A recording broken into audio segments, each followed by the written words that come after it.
Grizzlies fans know it's the team that gives you the edge. Big River Steel does too. And much like the Grizzlies have recruited legendary talent, we want you to be part of our team. Are you ready to be part of something legendary? Then visit www.bigriversteel.com. That's www.bigriversteel.com.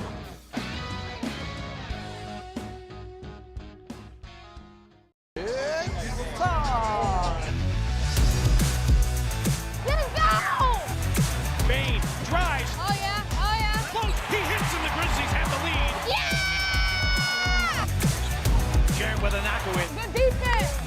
Durant attacking, spinning, hanging, and hitting. Let's go.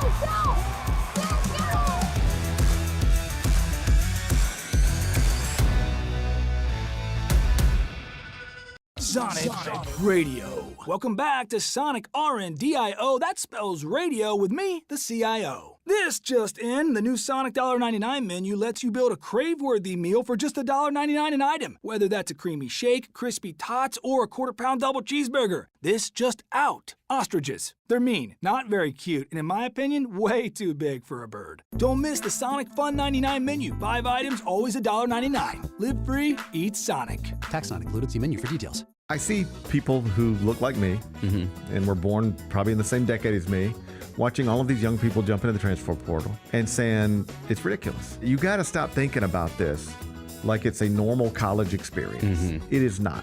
You know what the priority is? Maximize your earning potential for every year of eligibility you have left.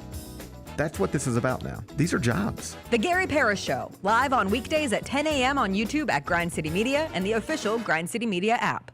In honor of George Foreman, decided to do a pick six on 6 greatest heavyweight boxers of all time. Number 4, my guy, Mike Tyson. There is no greater feat that I've had. Like if I had my Mount Rushmore of things that I've accomplished in my life, the very first time I beat Mike Tyson in Mike Tyson Punch-Out. Get all of your HBCU sports and culture news by tuning in to HBCU Huddle with CJ Hurt and Mike Wallace. New episodes drop every Thursday on grindcitymedia.com, YouTube, and Spotify. Let's face it, there's a lot of trash talk in basketball, but the great teams let their performance do the talking. Like Ford F-150 with Pro Power on board, a class-exclusive industry-first feature that turns your truck into a mobile generator and leaves the competition speechless. Ford F-150, official truck of the Grizzlies. Greatness starts here at your Mid-South Ford dealer. Class is full-size pickups under 8,500 pounds, GBWR.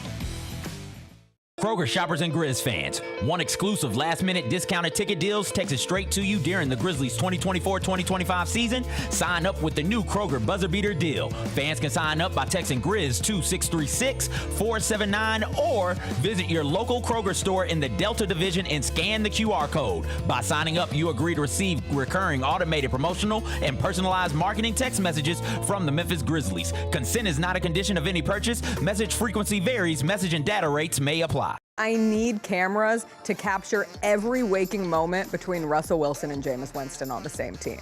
The pregame prayers will be generational. Because that's preacher and a deacon. That's what we're talking about here. That prayer's going to be 40 minutes. We're going to miss the anthem. Tune in to the Jessica Benson Show with CJ Hurt live every weekday at 8 a.m.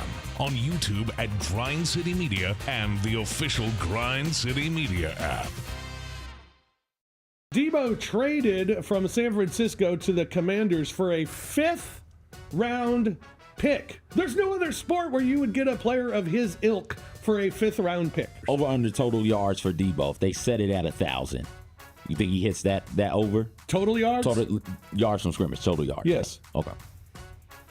Yes. The Odds Couple, live at 2 p.m. on YouTube at Grind City Media and the official Grind City Media app.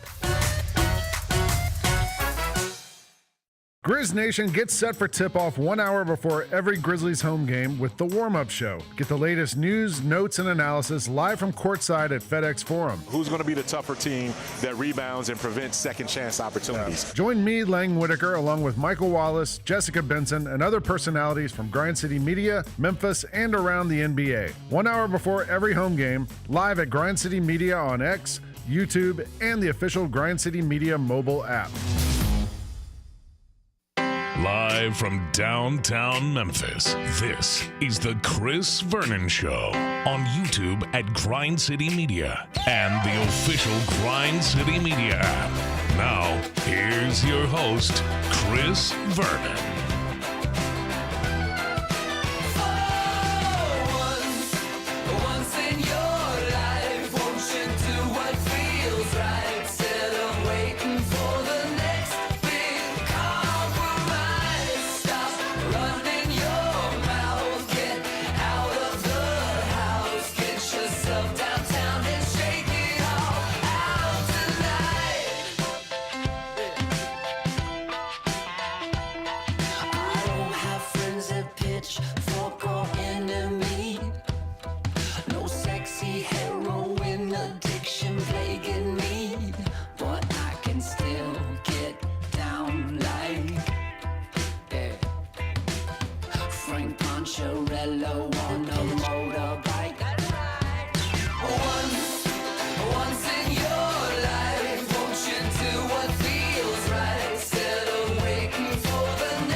Here we go. It's noon on GrindCityMedia.com. It's Chris Vernon Show. Welcome.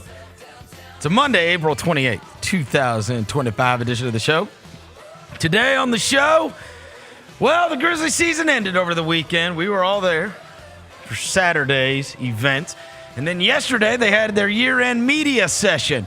We will get to that as well. We got 10 things from the weekend, not the least of which is the NBA playoffs and the NFL draft. We'll get to all of it. It's Monday. It's nice out. Smile. Let's do it. Turn it up.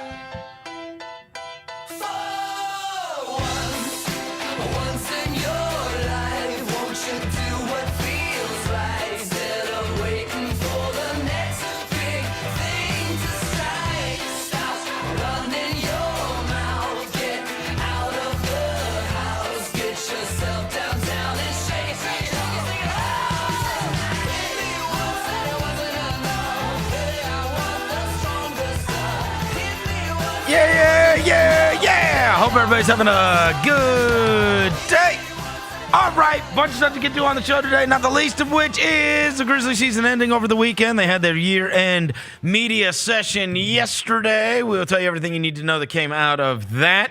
In addition to that, the NBA playoffs are going on. NBA playoffs have been great so far. A lot of good series going on. We will get to all of those. The NFL draft finished up over the weekend, and we have thoughts on that. We will get to all of it. Before I get to anything, I welcome John Roser to the show. John Roser, a.k.a. the Cologne Ranger, the Body Spray Bandit, Senor Say, Johnny Backpull, Johnny Bearcat, the Grim Roser, Johnny Asparagus, Johnny Neckcarb, John Lance, he's Dr. Thunder, he's Yogi Roser. You know, I think we haven't talked about this. We briefly talked about it in private, but El DeBarge is coming to FedEx Forum. He is. And I think it's time we just need to ask him face-to-face, can I have my music back? Okay, so I'm going to address this very quickly on the show. Indeed, El DeBarge is coming. Yes. And for many, many years, your theme song was Who's Johnny? By El DeBarge. By El DeBarge. And what happens is you have to buy the music rights to the different songs you want to be able to use on the show, which we have done in large part. There are certainly songs that we have used in the past or that we continue to use that we decided we were going to spend the money on the rights to that song. One of those that we had put down on the list was, in fact, that. We were never able to get a hold, we never got any response from either El DeBarge or the record company or anybody. Yes. We could never, so you can't do it if they're not going to respond. So what you're saying, and I agree with it, face to face. Just go directly to the source. We're going straight to El DeBarge. Yes. And we're going to say, hey, man.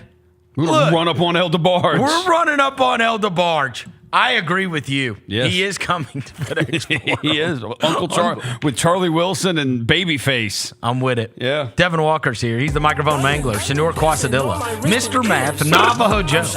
The reporter, the photographer, he's Sir His. He's Walker 93. This is for Deshaun, Eshawn, La Mama and her friends, Lisa, Teresa, Maria, and Lil Kim. I love y'all broads. Respect to my dogs, but I love y'all broads. That is because on May 15th, the Cash Money Millionaires are coming to Memphis, so y'all better get y'all tickets, bro. Yeah. Lil Wayne, the Hot Boys, all them. Oh, wow. They'll be here on the 15th. Okay. So if you can't get El DeBar's, maybe we can get Louisiana. We're just making our off-season plans. I know, right? 1, confront El DeBarge. 2, go see Lil Wayne and the Hot Boys. We're just trying to come up with stuff to do for 6 months. I've already What else are we got. gonna do? I've got Creed tickets already. You do? Hey, somebody, Yeah, of course he does. What are you talking about? He got them the day they came out. I got need it some for Wayne Christmas, tickets, bro. yeah. That show's like in 2 weeks. I need some Wayne tickets. It's gonna be so with Three Doors Down. Dev, you were playing Three Oh, Doors yeah, I was Down playing, here last week. Is it Kryptonite? Yeah, you were playing Kryptonite. That's a banger, bro. Yeah. All right, let's get into 10 things. I love 10. We know. Do you still- We know. Number 1, the Grizzlies season ended over the weekend. It was a Saturday game at FedEx Forum at 2:30 Central Standard Time. They played against Oklahoma City Thunder, I think, after the John Morant injury and then the news that John Morant was going to be out for said game. Our expectations were anemically low. I was happy with the fight. I was happy with the fight, and I do think there were some good things that came out of it. In the end, you lost. In the end, your season ends with a first-round sweep. All of those things are intensely disappointing given how a large portion of the season went this year.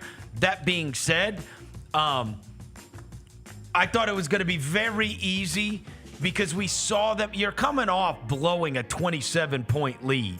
You're coming off the news that John Morant, who is the one that can enable you to be competitive at the highest level, is going to be unavailable.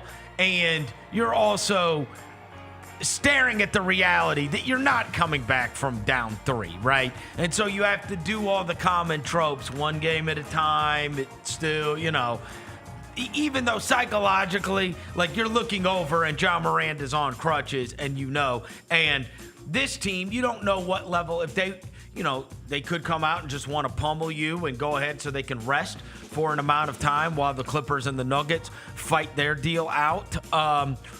And you didn't know what kind of level of play the Grizzlies would be able to bring to the table. If I'm being fair, and I texted you guys this during the first half of the game, like, that was not the A effort out of Oklahoma City. That felt like we're coasting, we'll turn it up when we have to. And if you are on the other side, it's like, hey, go keep fighting. You may catch them, right? Because, again, we talk about this all the time psychologically. You're going back to Oklahoma City either way, right? Like, okay, if we don't win, it's not the end of the world if you don't win, right? Whereas you want to know, you want to feel from the Memphis side of things that it is the end of the world if you lose, right? Like, you don't want to just, you could do the 1-2-3 Cancun thing and just mail it in and then get humiliated on your way out the door. I actually felt like they put forth a real effort in that game. Shout out Scottie Pippen, and even bro. down late, they kept fighting. So, I mean, I'll give them that, right? It wasn't good enough. It clearly is not good enough to be able to compete. Scottie let us know that he with the. That was by far Shout the out biggest Scottie, bro. revelation that came out of this was watching a couple of guys prove to be dogs, playoff worthy, and Scottie Pippen Jr. be one of those guys. That was great. He had a monster game 3, monster game 4, and that was a super positive. And then, obviously, with it being done, then it just turns to evaluation time. Look, I do think in games, those home games, they played so well that my thought was, this is about next round. you're going to show me, Oklahoma City's going to show me what I need to know about Oklahoma City. The next round, no matter whichever one of those two they face. I think it's going to be the Clippers, but we will see, right? It's either going to be the Clippers or the Nuggets, and that's going to be a team that I saw the way the Grizzlies were able to challenge them in those last two games. No one in the free world, John Morant included, believes, nobody believes the Grizzlies lost game 3 if he doesn't get hurt. Yeah. Game 4, I'm going to leave that. I think it's easy to say, hey, and then if he would have been there for game 4, this could very easily be 2-2. You also could have gotten a grand slam effort out of Oklahoma City in game 4 if they lost game 3. Right? So I just think that's a very hard one to jump to the conclusion and go, hey, and 4 was close too. So, hey, if you just look at those 2 games and if Morant was there, then you might be, and they might. I mean, I'm not saying that's out of the question. I also say that's hard for me to do. I never in a million years would I believe that they would lose game 3 if Morant wouldn't have gotten hurt. Game 4, I'm not going to take that step because I don't think you got Oklahoma City's grand slam effort. And obviously, if they lose that game, they're making very serious adjustments to losing that game. And that's just typically the ebb and flow of a series, right? Teams are able to adjust. And also, their antennas go all the way up if they lose 3. Yeah. When you're up 3-0, you're not going to get, you saw the effort in the second half of game 3. You didn't see that same level of effort from that team in 4. You didn't. I mean, right? They cranked it up. He got off. He was great. But I thought they coasted a lot in that game. The move he hit to win it, I was like, oh boy. I looked at you. That was incredible. I was like, that's unguardable. That's just so tough. It's unguardable. Where he the spun and then, step back. Because Vince was right there, and it didn't matter. That's the Penny Hardaway. Yeah, he did the Penny move. Yeah, Penny's. He did the Penny move on us, and then told us. Yeah, the peace sign was devastating. I appreciate that, dog. They're a fantastic team. There's no way around it. Fantastic team. And now I think we're going to really find out about them when it comes to the next round. Number 2. So with the season ending, you had the year-end media sessions yesterday. Oh, boy. don't oh boy yet. Oh, trust me. I sat there through it. I was there in So person. Zach Kleiman spoke, Tomas Isalo spoke, and the players spoke yesterday. Okay. So, all right, we'll just play a couple of these real quick. All right, so here's Kleiman yesterday talking about, I guess first, he's asked about a coaching decision. Be the next head coach for the Grizzlies. Have not made any decisions on the coaching front at this point.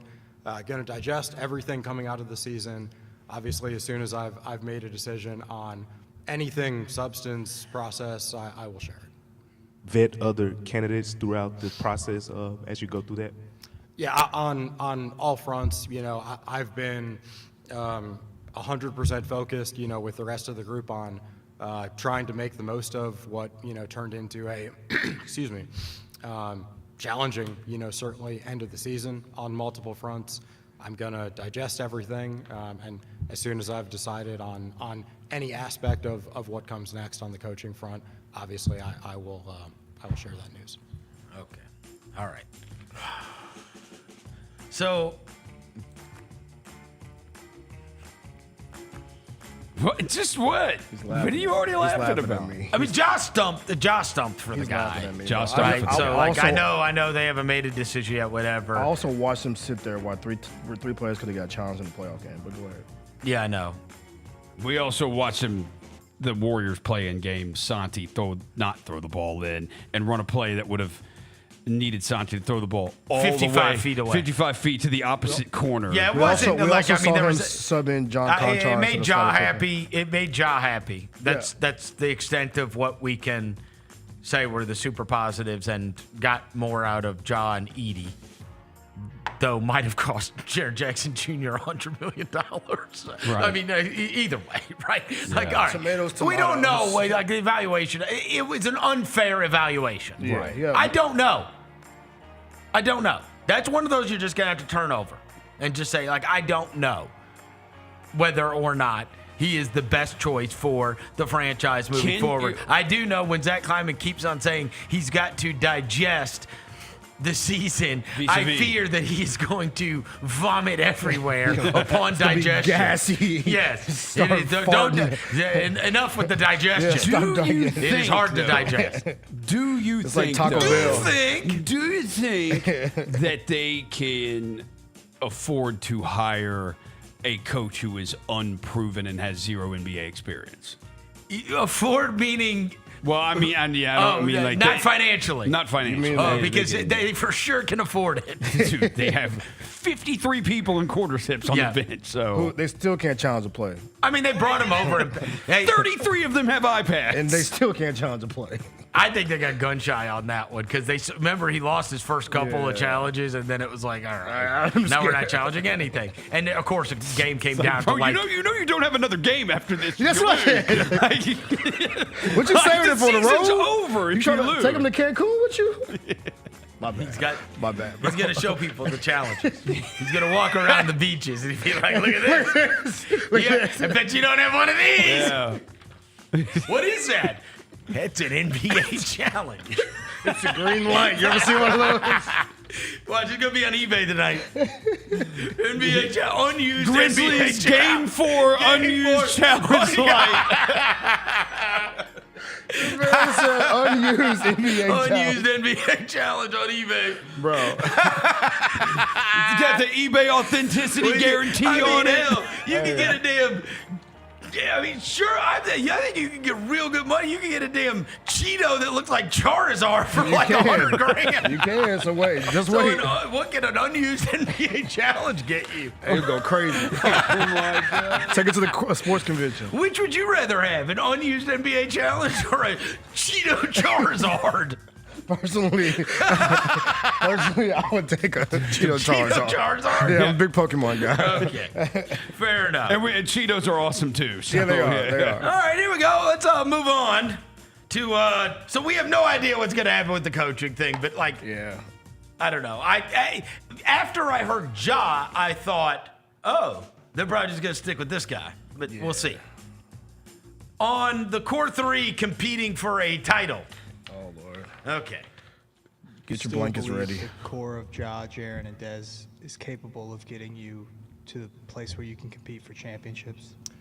I think there's so much good. I think I think you can see at the peak. Yes times or of what no? This group has done. It's right there, and there's so much to hold on to, and there's been so much growth. You know, they're beginning to enter their prime. There's I think for each of them, and I'll talk about each of them here. You know, I think there's significant steps that have been taken, you know, in a really positive direction. I think for anyone, I don't think this is, you know, news to anyone in this room, but I think anyone who's been watching closely has seen with Ja, you know, an organization and a player that are growing closer, and we've tried to do, you know, everything we can to put him in positions to be successful. You know, he and I have worked through a bunch together and grown a bunch together, and I think we are in the healthiest place that we've been. You know, I've seen a ton of growth from him, and I think you could see over this, you know, whatever stretch over the last month, some really high level basketball. Is my mic on? You know, yeah, mics are on. Okay. Yeah, mics are on. I mean, I fired the coach for the guy. I mean, what do you want me to do? Wait, you Of course stopped it's it? healthy. Well, he can keep going with it. Oh, because I say you stopped Game it. 3, you know, about halfway through. And the question and was, there's a can lot they of compete what ifs. for it? Oh, Well, he what hasn't this started have been? talking What about could Zach that have Edey been? at Purdue Would yet. the series What? be- You didn't even would get to the that part series yet. just had Ja? Or Jalen. Yeah, maybe, but like also it didn't happen, you know, and that's not good enough. And I don't think it's acceptable from a, you know, no, there's a lot to work on. I think we have to just more generally, like, this is not a commentary on you know, those guys. I think more generally, yeah, like we need to have a very open mind, you know, from a team building standpoint of what we can do to put this group in the best position that we can, you know, going forward. But it doesn't matter. It hasn't been good enough. We've made it to the second round once with a really talented but unintentionally young. I mean, I don't. Can they compete for a title? Yeah, it's Bro, a yes or no that's a question. whole. He said a lot of words to say absolutely. Okay, so to what seems like no, he doesn't believe they can. But, I mean, so many what? words. You don't think so? I don't know. So many words, bro. I think it is. This is what I told you guys. I think it is very tough with the way the salary cap. I'm not gonna works play now. everything. I'm not gonna play everything. But like, dude, at one point, he talks about. Is it in that clip? The unintentionally young. It's either in that one or it's in the other 7-minute clip we have. Okay. That's not the only 7-minute clip. Okay, like 3 or 4 times he said unintentionally young. I watched the whole thing. Yeah. I could not be there yesterday. Unfortunately, I would have been there. It was my wife's birthday yesterday. And I had to, how about this one? You guys are going to love this. I had to go to my daughter, who is the least cotillion kid in the world. All of her friends were doing this cotillion, like the manners thing. Yeah, right. And so, of course, we had to sign her up for it because all of her friends are doing it. And then she just bitched about it the whole time, every Sunday when we would pick her up. And yesterday was the end of cotillion, and it was the daddy-daughter dance. So I had to go with her and dance. And like every time I'd pick her up from cotillion, I'm like, "What did you learn at cotillion?" She'd be like, "I don't know, I wasn't paying attention." I mean, this is such a colossal waste of money. Wait, what is cotillion? Right? It's like, they teach you a dinner fork and a meat fork, and manners manners school. Like they teach theoretically teaching her how to be a lady. Yeah, but she doesn't pay attention. She doesn't care about this. She doesn't pay attention. He's like, screw this. Right? She's the worst. I'm just here for the vibes. Her, but yes, I'm just here for the vibes. she's like the class clown of the thing, and I'm like, all right, why? I'm like, why? Is she like taking the spoon and putting it on her nose? So I had to go to the daddy-daughter thing. So therefore, now that takes out dinner for my wife's birthday. So we did lunch yesterday for my wife's birthday. Yeah. And then of course they announce after we lose on Saturday, media day's on Sunday. I'm like, all right, there's no way I could do that. Back to the climbing thing. Yeah. He said we're unintentionally young. Imagine if there were a show on site that talked about this all season. Imagine. Just imagine. Big brain. Imagine all the content I'm putting out each and every day. Dude. All right, dude. What? The second it became a thing that you were starting 2 rookies, we had discussions every day on the Chris Vernon Show how this is not playoff capable. The second it became, it's cool, you're winning games, cool regular season, struggling against the good teams. I think we lost 19 of our last 20 against anybody with a pulse, but that's neither here nor there. The whole year, we talked about it. The whole year. We had, how many times did we have the discussion? How many guys are playoff ready? Oh, we said how many guys can you walk into the playoffs with and feel good about it? We said as many It as was you could say as many as 6. I always thought 5, and that was and Smart and Braden. And were the then we other included 2. Smart, and that may have been a fool's errand, right? Yeah. But even then, when we got to the trade deadline and got rid of Marcus Smart, I had the discussion with them, and I said, look, I got it, because he even repeated yesterday, they're not a gritty small forward away from being able to compete for a championship. Bar for bar, word for word. And I said at that time,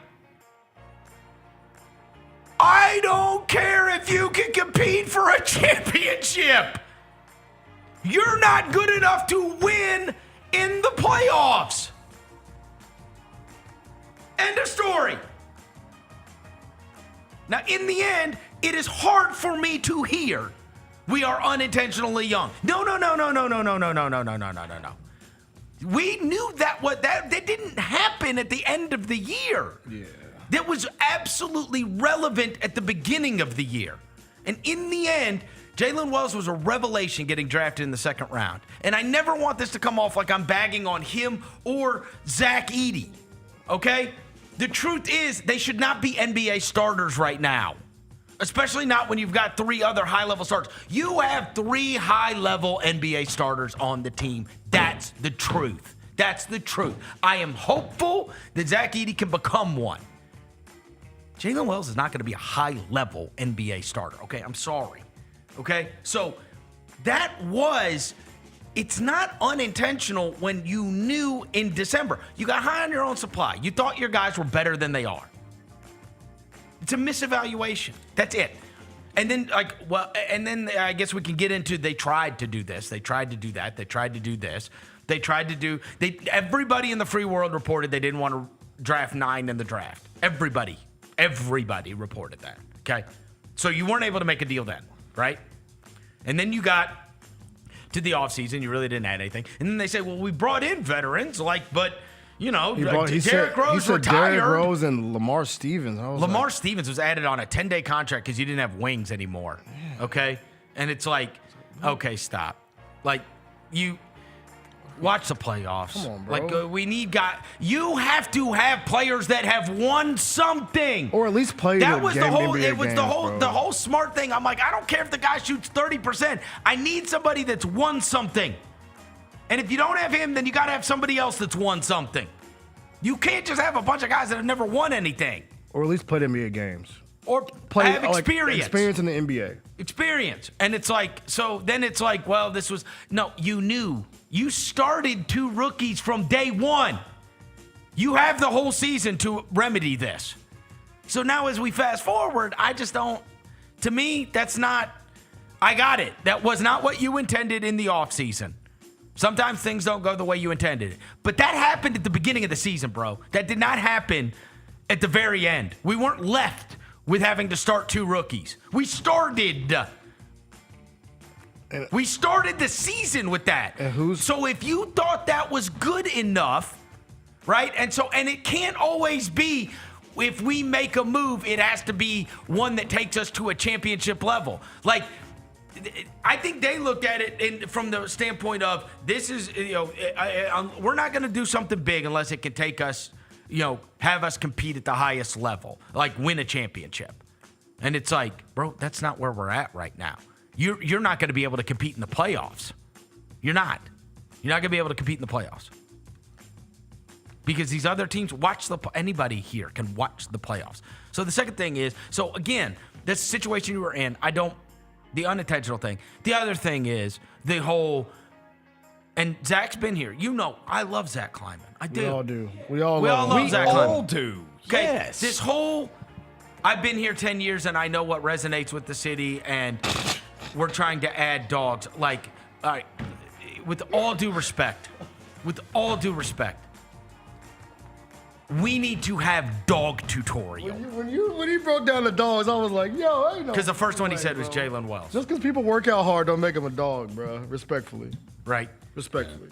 Like, all right, and I'll just, in fact, dog tutorial, like, I'm going to make this one very, very easy. Talk to Tony Allen about a dog. No. I'm just going to make this very easy. I'm going to give you one criteria. That's it. This is dog evaluation. Would the average man be scared to fight this person? If the answer is yes, that's a dog. And if you think the average guy would be scared to fight Jalen Wells, we need to just have a come to Jesus moment on dogs. Playing hard,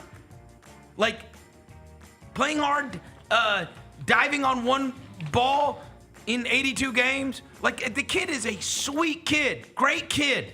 I hope he has a very good long career. I think he's great for the organization. But, we're talking about 2 different things here. Yes, bro. We're talking about 2 different things here. It was times that folks were scared to come in here and play because we had real dogs. And I don't want you to just have, because the other side of this, and this happens to me all the time. They don't even care if you can make a basket as long as you're tough. Like, that's how Chris Vernon thinks, right? It's like, that's not true. I want you to be able to make a basket as well, right?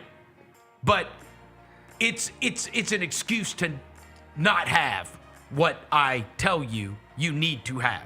These are the guys that they change your locker room, they change you on the court, and more importantly, a fan base resonates with. Like, if I am scared to see you in a dark alley, you might play for the Minnesota Timberwolves. Bruh. Or the Houston Rockets. Bruh. I mean, look, dude, bro, come on. Respectfully, bro. Like, when he started listing them off, I was like... If you could you ever imagine a time where Jalen Wells gets up in somebody's face like great guy. Aaron Gordon did on Sunday? So Aaron Gordon was ready to fight. I was like, what the heck? I thought you were a weed guy. Usually, sometimes weed guys will crash out. The Timberwolves specifically yesterday. Come on, guys will crash out. Come on. If again. It's hard for me to have that when the discussion starts with we're drafting dogs. Look, we drafted Jalen Wells. It's like, okay, we've lost the plot. Definitely lost the plot. We've lost the plot, bro. If that's your criteria, respectfully. We love him. That's not what he plays hard as hell. They're gonna cut, but we talking about real. You know what I'm saying? Folks scared of him. The Minnesota Timberwolves at several different times in yesterday. your face, which I've seen on mother. Yeah. You know what I mean? Like, bro, come on, bro. So I saw the Timberwolves yesterday several times. Naz Reid, either it's DiVincenzo or Anthony Edwards. When they would score and do something, it would just turn to the Lakers bench and yell obscenities that white guys are not allowed to say at all. And I was like, we need those guys. Yeah, one of them. One of them will do it. I mean, one of them will do it. Like that. And then the other thing that I worried about is, look, this is going to get to the point where everybody's having this conversation. Like, okay, so they're getting rid of Bane, right? Because as he drew out, like, how are you going to improve the roster? And if you're not dedicated to the core three, and you already went out of your way to say you have the greatest relationship with Ja, and you already went out of your way to say you're paying Jaren. Yeah. Okay. So that really, and again, I have told you, bro, I looked at that core three, and when you were 10 deep, it was fine. We're now to the point where we're blaming the best guys. Yeah. It's like, bro, you only have 3 high-level players. You only have 3 high-level players. We're not talking about in the future, and I'm hopeful that some of them can move into that realm. Yeah. You have 3 right now. And so now, first you blame the coach, and now we're going to blame the best players. And it's like, dude, the rest of the roster is the issue. I'm sorry. Yeah. And look, Bane was admittedly terrible. He's admittedly terrible. But my argument would be he wouldn't have been if you didn't. I mean, now, when you're able to dedicate best perimeter defender to him, he's not that guy. But nobody has ever fooled themselves that Desmond Bane can be the best player or maybe even the second best player on a title team. Okay? Yeah. But again, you're gonna need good players. And it's like, I saw those guys, and maybe you and with the way guys get paid now, you can't afford to pay somebody a third best player $200 million, right? It's very, very difficult if you're not going to be a big taxpayer. No, you can't do it. You can't. No, not even look, Porzingis and Drew Holiday don't get $200 million. No. That's not the kind of contracts they had. So I got it, right? Again, it's not good enough. You can't shoot 30% from the field, 20% from 3 over the course of a series. That can't happen. That can't happen. I don't care who's guarding you. I don't care. But I also think that because they were flanked with, again, we have talked about this many times. The NBA has moved from having I was reading an article about this morning, that it used to be that NBA basketball was about your best player, right? And now, in many cases, it's about your worst player that you have to play. That's how things have evolved over time. Because what they do is they target you on defense. So your best defender, he gets targeted. And your worst offensive player, targeted. You're going to have to take, bro, you don't get to be the worst offensive player. You're going to have to be good. You're going to have to take all the shots. You're Jaden McDaniels and you average 12 points a game. Bro, you got to average 25 if I'm getting there. And he does. Yeah. He's getting Derrick Jones Jr. Bro, you don't get to have 8 points a game. You're going to have to score 16. gotta be You got to capable. score 24, Yep. right? Like, so the thing is, your weakest spot is what gets exposed. And so to me, I look at it and I go, all right, like, I got it.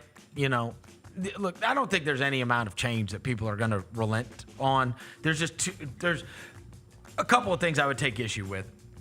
We talked about it all season not being good enough for playoff basketball. So I don't save me with the, right? We said that. We said that over and over again. On the whole, gritty veteran, adding that, like, again, I'm for anything that can raise the collective level of the group. Okay? You've bought into guys that you had evaluated, and it wasn't good enough, and it was never good enough to compete at the highest level. The whole year. Your whole record is based on you beating sorry teams. Your whole offensive stats are based on sorry teams. Not on anybody, not against the good teams.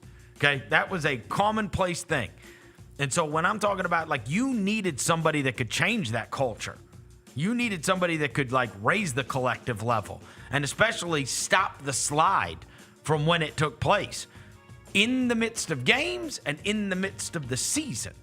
And so to me, again, and we just have a difference of opinion on the evaluation of dogs and what kind of players are going to resonate. And then it was right? like I overweighed GG and Vince, and I was like, who did that? You did that. Well, and also you did that. And then the mistake is getting rid of Jake LaRavia. Jake LaRavia would not have done jack shit against the Thunder. I'm sorry. Like, stop. Would he have helped us beat somebody good? Jake LaRavia was on our team and we didn't beat good teams. Like, dude, we didn't, like, I'm not saying Jake LaRavia couldn't. Got it. No, That's he just would not a. No. You're not beating the Thunder because you have Jake LaRavia. No, but he's not. But it was stupid not picking up his team option. That That's was fine. dumb because then it became like you had to trade him. But if it's we like want to now talk you about have something to that trade really didn't change anything, yeah. Bro, I ain't gonna I mean, lie, that's bro. just standing on they refuse to believe that the Marcus Smart thing was like, again, if you're gonna get rid of Marcus Smart, you better bring in somebody else that's won something. Better. Right? Or that's played because you had no, or that's played got NBA real minutes. experience. Yeah, that's all. Like somebody that's played NBA games. Instead, what happened is you lost your locker room, you lost your coach, you lost. I mean, come on, you didn't have anybody to wrangle it back together. Yeah, and it's like, okay, like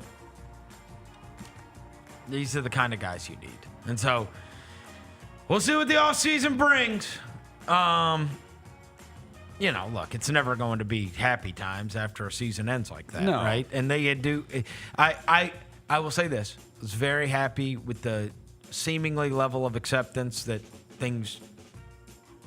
ideas need to change, And he and did there needs to be an say- open-mindedness. Yes, he did say that we need people going who forward. challenge us and basically kind of admitting that we have a lot of people in this building that we all think the same way, and that's I'm here when you need me.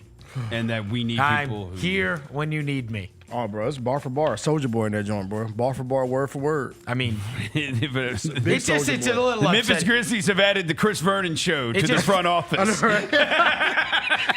look, they all think they're smarter than Shout me. out vis-a-vis, man. My dog. They all think they're smarter than me, and they might be right. But I've been around here for 20-something years, and everything I said came to pass. Woo! I mean, and then he said, you know, like, She don't want no puppy. She want a big dog. I mean, we play Boss Man Dealer like he's won a Grammy. this was all. Shout out, Jared. It was all foreseeable. We said. Yeah, I've been on this for like 2-3 months now. No, Roser, game one. When we went into the season with 2 rookies starting, we said, that can't be. Yeah. We know that we can't fast forward to the playoffs and have that be. That can't happen. It's not going to be good enough. Yeah. Right?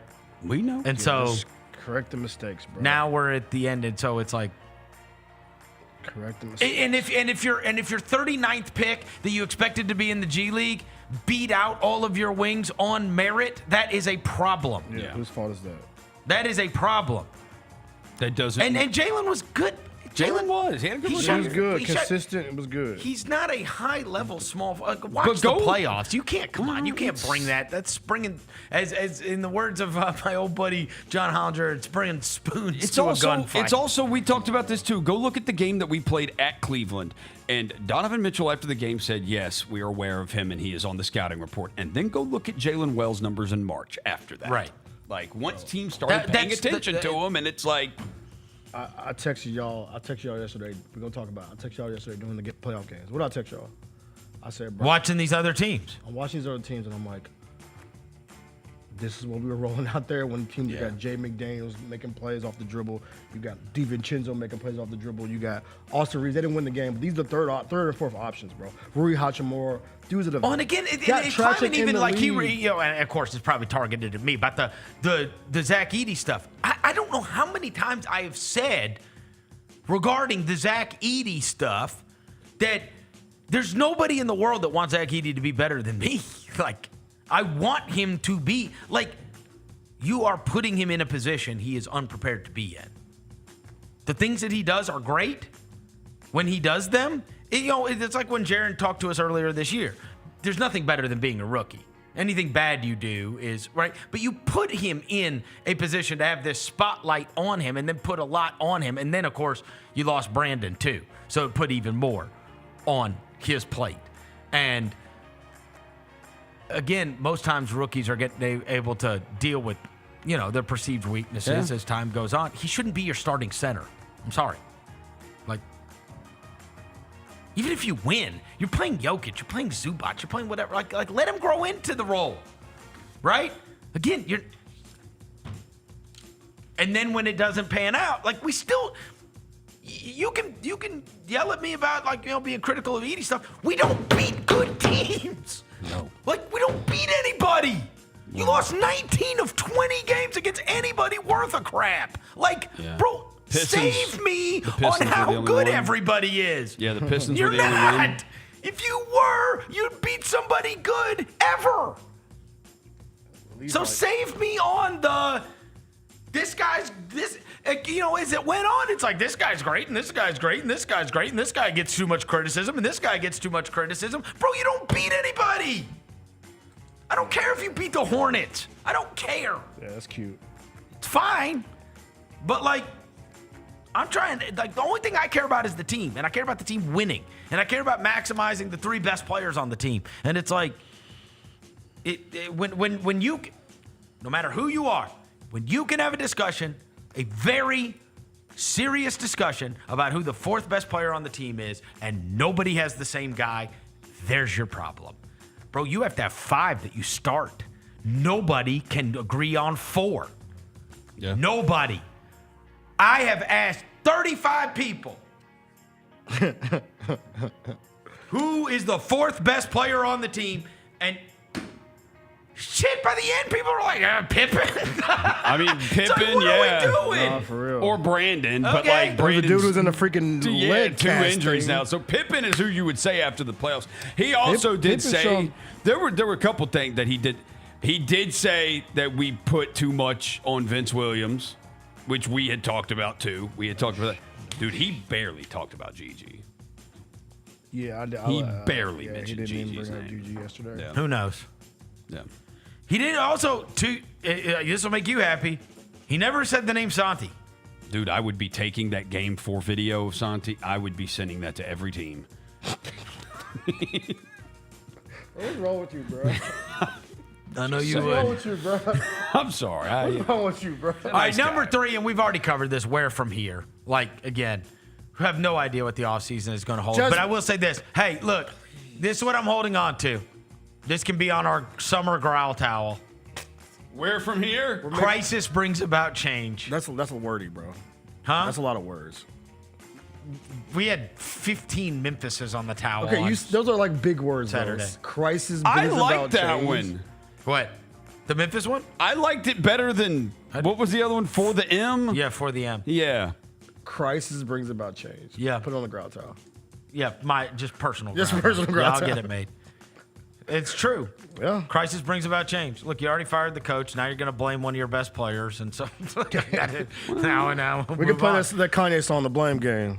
Like, So Play the blame game. look, you're going to have to change the roster dramatically. So what did they? It is. I am praying. So we're If projected. we run this back, I might. They won't. Crash out. We're gonna have. We're gonna Crisis have. brings about change. So we've got $6.5 million in Picked up a cap mustard space. seed. that crisis what brings about happened to- What change. happened to your mustard seed? Oh, it got smashed by Yeah. bulldozer. Well, you had faith all the way through.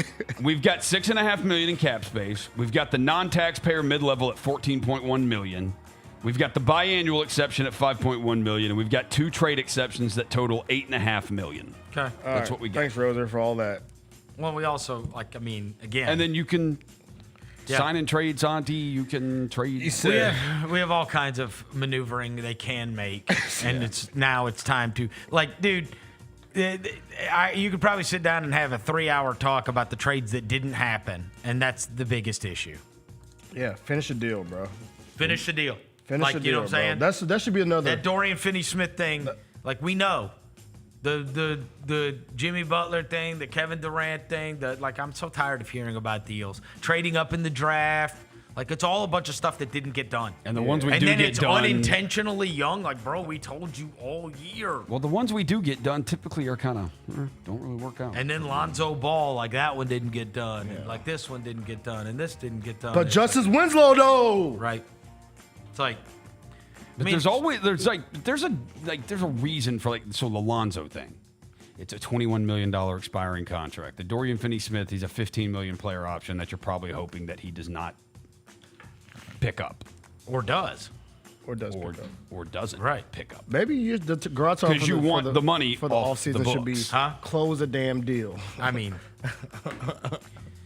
So, anyways, look, it's going to be a fun offseason because it will be a offseason of change. We're not going to be focused on the draft, but we certainly will be focused on trades and free agency. Because in the end, look, I know there's always this sentiment what can they do? They don't have much wiggle room. Bro, they have to have 15 players. Yeah, they got to have That players. has to happen. That has to happen. That has to happen. You can't go in with 10. Yeah, you can't do that. That's not allowed. Can't go in with 10, and they're obviously not dedicated to the 10 they've got under contract. Yeah. So get ready. So, I mean, it's obviously just a big disappointment. Honestly, I will say this. For sure, in the top 5 of my least favorite seasons.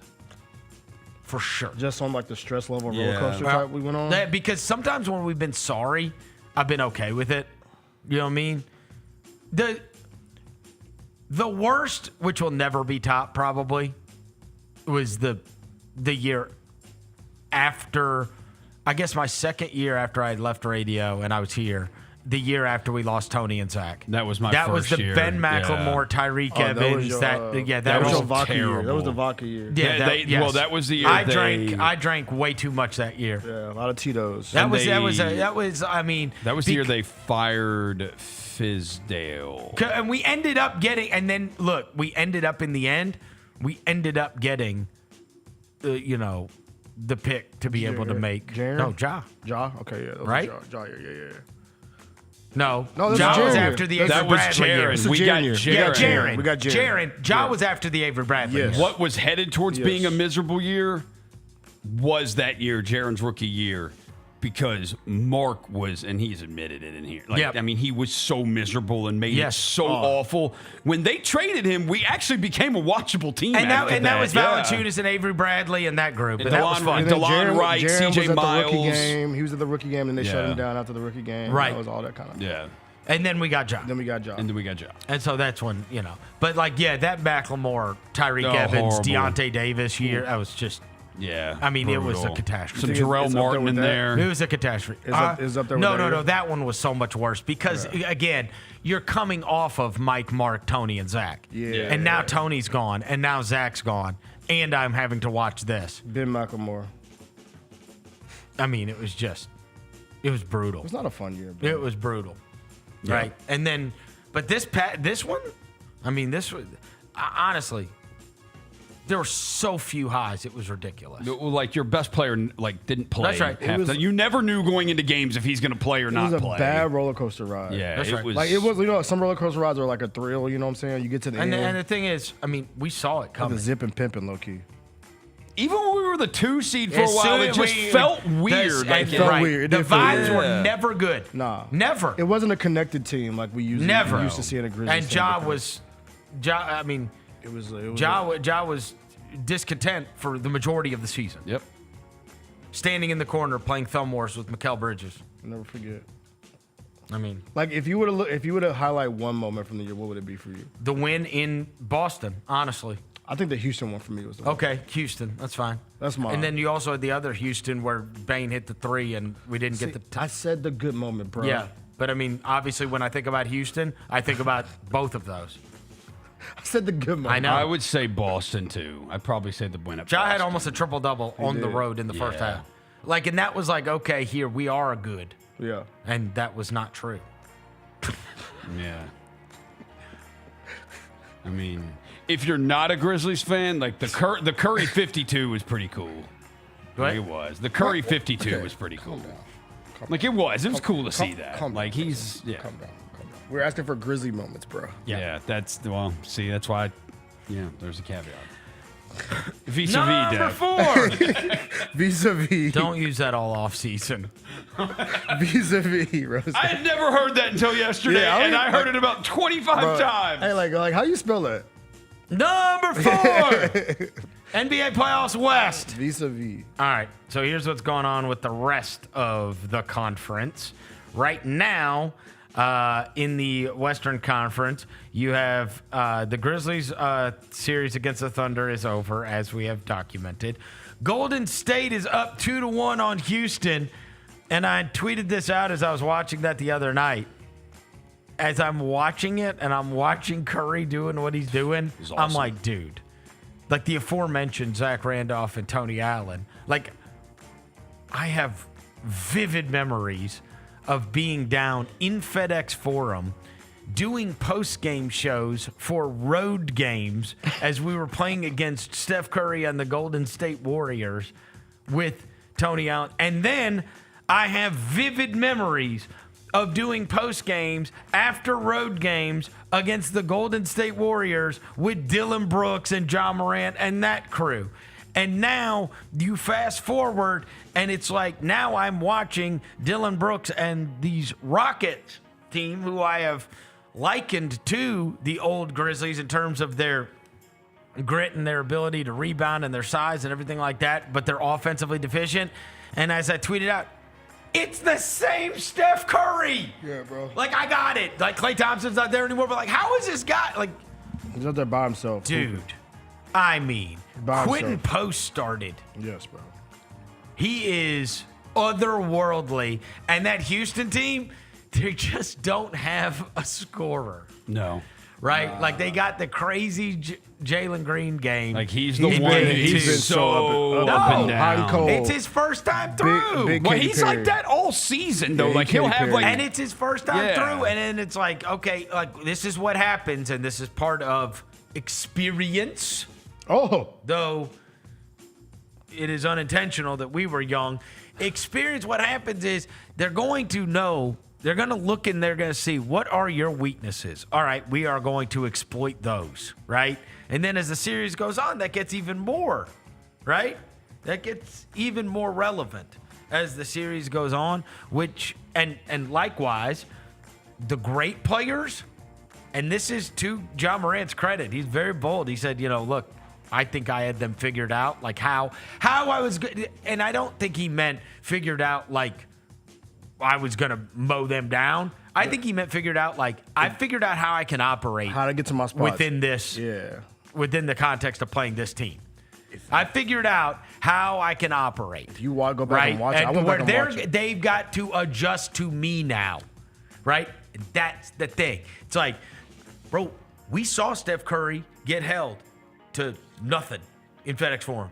And then we saw him have 52, right? And then we saw Steph Curry get locked down by Amen Thompson at the end of the regular season.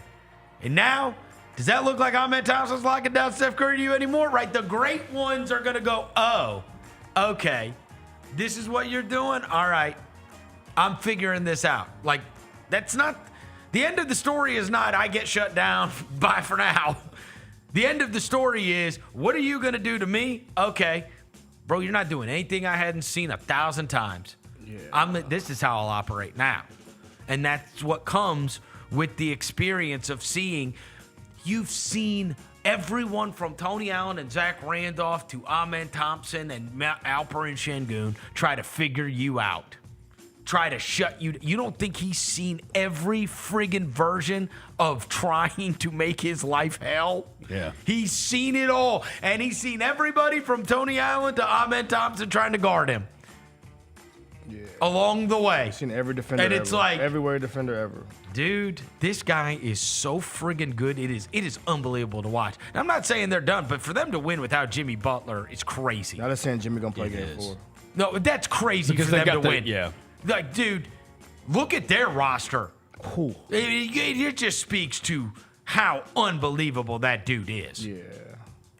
They were a play-in team before Jimmy got there. Yep. Like, and now, dude, I think they can win the title if they're healthy. Like, I think. But you're talking about Moody and Pods and Buddy Hield and like, bro, this is Quentin Post, John Dragon Kuminga and his bad hairline. Like, if you put that team out there without Steph Curry, they would get beat by 100. By the Wizards. By the Wizards. With Marcus Smart. You can't walk in Shout out Marcus Smart. Like, seriously, if you had Quentin Post, Pods, Draymond, and Buddy Hield. Give me for real. It's under no other scenario. Like, that just speaks to how truly ridiculous that guy is. Oh, no. We talk about gravity. Amazing. Bro. Best cardio in the league, bro. Shout out Steph Curry, man. Western Conference. The Wolves now are in command over the Lakers. Yeah. You think Nico Harrison was popping bottles? Man. Oh, yeah. They got to finish it told off, y'all. but you've already seen it. Like, dude, Redick, I mean, he already gave it away. Dude, they played that starting 5 the entire second half. And game 4 is a quick turnaround. Yeah, and it's like, but that's that's what you're going to have to do. You saw Bron like, you're gonna gassing have to out, just bro. Game hold them 5. I'm out. sorry, game 5. You saw Bron gas out in that fourth. I don't think he took a shot attempt in that fourth quarter. He was gassing out. Zero. Bro. He made a couple of really out. good defensive plays, but then he had the turnover on the inbounds pass. The other thing is, Luka was like walking the ball up the court. The other thing is Luka is this guy might as well just have an absolute, like he might, like an orange, like one of those or like one of those pennies that they put on like a quarterback to not hit him. Yeah. Like, where is he? Where is he? Find him. I mean, these guys are career high-end against him. Yeah. McDaniels, Randall, like just find him. Where is he? No, you don't get to hide. Where you going? Where you going? 77. Bring your ass over here. Come on over here. Yep. And it's like, geez Louise. I mean, what a disappointment that's going to be to get knocked out in the first round. Yeah. They got to finish it off. But bro, we make the good point all the time about who is your third or fourth best player. Down the stretch, the Lakers was not letting Ant cook them. So Ant made the pass, made other double team, and you pass on the ball to Naz Reid or Julius Randle, dump down to Naz Reid, dunk finish. Double team him again. He kicks it to DiVincenzo. Drive, kick, layup. Like, these are other guys that can make plays. Bro. DiVincenzo, who's already been in the playoffs with the Warriors, who's already been in the playoffs with the Knicks, with whatever. And I don't know if you saw this at the end of the game. Did you watch any of the post-game press conference? They asked Ant about seeing the court better. For real? Yes. And he said, that's Dante. Dante's telling me what I'm supposed to be seeing. Dante's telling me what I'm supposed to be seeing out there, what they're doing. Because sometimes I don't always see it. We know, Ant. He said, sometimes I don't always see it. Dante's telling me what they're doing. Yeah. He did. I saw and his. I was like, I saw his walk-off.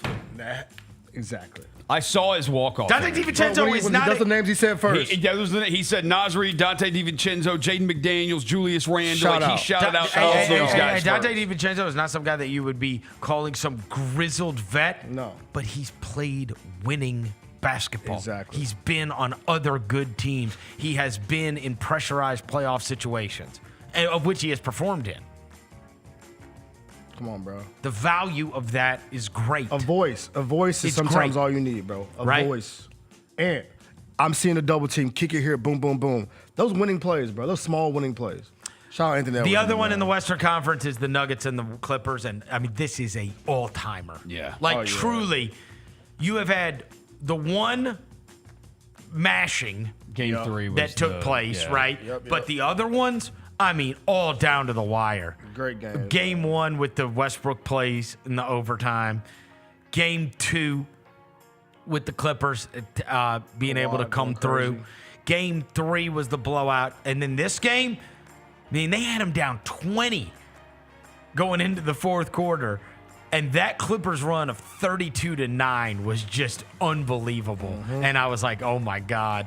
I mean, if you're the Nuggets and you don't win this one, yeah, holy moly. And then the game-winning shot with Jokic throwing it up and Gordon getting the tip in. I mean, I freaked out, man. I'm watching that, and then like the drama. That is what you when people aren't sports fans, and I'm sitting there in front of my TV, and they keep showing the replay, and you're like, oh my God, that was good. Like they're gonna call this good, but like the drama that is ensued with that was crazy. Crazy. What a game. What a game, dude. That's one for the books. It was so good. Yeah, split second, bro. So good. It makes game 5 just Shout incredible. out to that overhead camera, the by Hawkeye. the way, because it got the LeBron thing yesterday, and it caught the When Aaron did that Gordon. camera come into play, bro? I ain't never seen that camera before. The in my Hawkeye. life. They pulled it out for the LeBron foul, and they pulled it out for the Aaron Gordon thing. So good. Also, shout out Anthony Edwards. You hear that, man? Shout out the baby, bro, at the end of that game. No. You didn't hear this? No. He said, my daughter's at the game today, so I told her I'm going to hoop for her. She might not remember this, but I got to do it for her. Oh, wow. The one that everybody's talking about. That one? Yes. Oh, good on him. Wait, did the internet bully him into being a dad? I don't know. Yeah, I don't know. He said, shout out to my daughter. She's the first time seeing me play. She might not remember this, but shout out to her. I'm like, what? Shout out to Anthony Edwards, man. Number 5, the Easter Conference. All right, so Cavs Heat has been just a colossal dud, and it's gotten progressively worse, leading to the Cavaliers beating them by friggin' 40 in the last game. And so that one just got to mercifully end. Yeah, probably tonight. I'll give Orlando credit, man. Orlando has fought. They don't have enough, but they have fought, and I do think it both. and it's also, look, they got a win out of it, and their goal has been, let's just try to injure the Celtics. No, for real. Let's see how dude, they really. Some of it is like, okay, dude, come on. But their best player has proven he's like. Oh, he's the guy that could be the best player on an amazing team. Yeah. Paulo, that dude, bro. Like that's been super promising for them, right? So at least WWE on the court. Dude, they are. It's good to get those reps too. It is good, but they just don't have enough. No. Yeah. Even what's the name? Joe Mazzulla was like. So they asked him about the physical crazy, play, and he was like, nobody died yet, or something. Nobody's arrested yet, or something like that. He loves it. Yeah. He wants them all to bleed. Yeah. And have broken bones, and then play through it. Yeah, bro. Yeah. Shout out to the Magic, man. Him yelling at Jason Tatum, get up! Knicks Pistons is now 3-1. I feel bad for the Pistons, man. Me too, bro. Man, that series has been good, too. I feel bad for him. Look, I got it. It's a bang-bang play at the end. Tim Hardaway for sure got fouled. Absolutely did. Cade Cunningham had a chance to win the game. He had a great look. And the Pistons also had a double-digit lead. Yeah, they did. And weren't able to hold them off. That was some serious heroics by Jalen Brunson. Yeah. He has been unbelievable. You want to talk about getting all the foul baiting convo to go away? Have these kind of games. Because, I mean, I think he went to the line twice. Yeah. Have you noticed, too, that game, the Orlando game, even our game, bro, they are just letting it go. Oh, yeah. They're not calling anything. Nah. It's kind of wild. Playoff They've basketball, gone man. from, I got it. I love it. But it's gone from the bump whistles to fast forward by game 4 of Knicks Pistons. It's like friggin' warfare. Clotheslines. Or if you saw like Anthony Edwards, like these clips of him and LeBron just pushing each other. It's like, what in the world? How did we go from Cade Cunningham and Jalen Brunson getting whistles on the kicking their head back stuff in game 1 and the slight bumps to all-out maulings with no whistles? Yeah. Even in our game, Oh, yeah, there was it a was- bunch. Yeah, it was a lot. And they called a bunch too. Pushing and But there grabbing. was just like, these are getting very physical. No, just grabbing LeBron. Yes. Like, you know what I'm saying? I mean, that Pistons is 94, 93. Like, Real that throwback. is, yeah. By the way, I know I took a big dump on him early in the season, but you talk about big shots, that boy Cat, bro. Oh my Karl God. Anthony That boy Towns. Cat, bro. That baseline fadeaway and then the baseline step joint, back three were just. and then the shot clock joint. I'm like, okay, all right. Those I were put nasty. The one put from some the respect on. side Yeah, that was tough. was insane. the baseline. Oh, yes. To beat the man. And that's like Yeah. under duress too. No, because those he's are- guarded. Because Brunson, you could tell Brunson was gonna get like he did his thing, but like when Brunson was kind of like trying to find his way back, Cat was like, "No, I got it. I got you, bro." Bro, I saved this Brunson stat. Fourth quarters this series, Jalen Brunson, 53 points on 65% shooting. Big time. 8 assists, 1 turnover. Big time. Plus 25, plus minus. That's unbelievable. Yep. Like, that's when you're counting on it. He was NBA's clutch player of the year. Stupid award, but deserving. This man said stupid award. It is stupid. Nobody even knows what it is. No. I mean, because Anthony Edwards was on there, he's not even that good in the clutch. Yeah, he has So not do they been really good pay in attention to clutch. clutch stats or not? And then we have Pacers Bucks, which, I mean, The news just came out. Yeah, it's Torn Achilles. It's a wrap for Dame Dollar. 35 years old, turning to Achilles is tough. horrible. Horrible. Like, Yeah. Fresh off the blood. especially coming off the blood clot thing. Yeah. And now that just turns into an absolute disaster for conversation regarding they owe him over $100 million for the next 2 years. Dame? Yeah. Ooh. I mean, the Giannis discourse is going to be out of Get control. out, get the Photoshop out, y'all. It's gonna happen. It has. It's like there's It's no. going to be out of control. Yeah, but They there's tried no to like save they it by don't. getting Dame, right? Yeah, They tried to save the Giannis talk by It's getting going to Dame. be out of control because they can't do nothing. I mean, bro, if you've got him on the books for $100 million, think about how much people complain about what we pay our guys. Bro, Dame gets paid the cost of 2 of them. Yeah, they have been big gets paid- taxpayers. Ooh, he got a 20. And that's a And so if you're and that's a getting small nothing market. out of $60 million, nothing, bro. nothing, because he Dead can't play. cat is for a- dead. no, dude, and to do it now At 35. because he can't do it because he won't be back for next season. So that's 2. He'll probably miss a year and a half, maybe.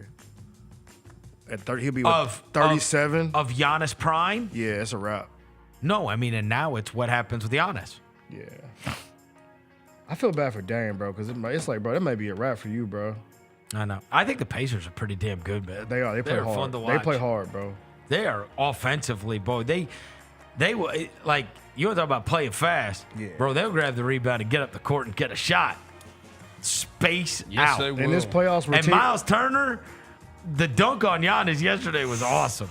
Yeah, bro. Awesome. In the playoffs where teams are like bogged down and like Yes. playing in the They 90s. fly. They's like, you know what? No. We finna stay true to what we are, but they dropped No. 130 on the books. They fly. They have next season between Dame and Giannis. They owe both of them a combined $116.1 million. The Grizzlies will pay Ja, Dez, and Jaren a combined what'd you $99.5 say? next year. What was the number? They will pay Giannis and Dame 116. just $116 next year. We're paying Ja, Dez, and Jaren $99.5. 99 for the 3.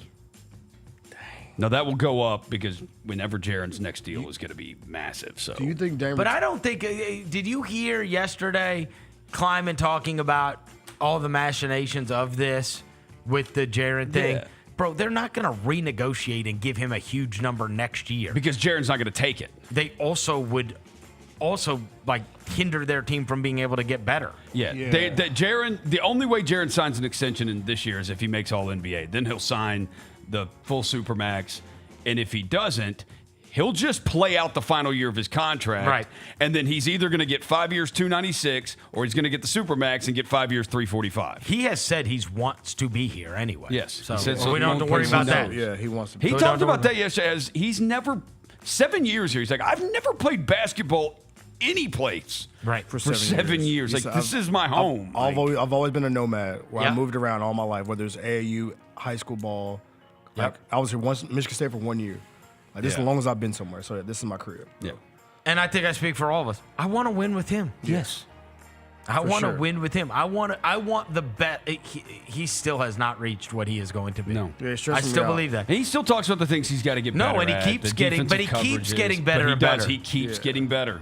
And it's like, bro, I want 28 and 29-year-old. Yeah, nope. Jaron Jackson Nobody Jr. knew The Jaren- same way that once upon a time it paid off to see 28-year-old Jaylen Brown. Yes. Exactly. Let me see 28-year-old Jaron Jackson Jr. Agreed. Because nobody thought he was going to be an All-NBA player this year. No one. No. And he, like you said, keep getting Nobody thought Jaylen Brown was going to be Finals MVP. better. There you go. Ever. Yep. That was not a thing. Yep. Right? Yeah, the playoffs has been so good, bro. Other than, Great. Other than like our series in the Cleveland joint, it's been good bump everywhere. Fun. So much fun to watch. Fun to watch. So much better than last year, too. Oh, yeah. And it also, look. Also makes me mad watching all these teams. Yeah, but it's also very instructive to watch those. It is. Because you notice, Bro, like, it's not Oklahoma City who we're not close to. Nah. Turn on the playoffs. No, Yeah, we can't play at that level. We talk about this, bro. We watch these games. These are bro, men. and we watching these rotations and these guys that are playing these playoff games.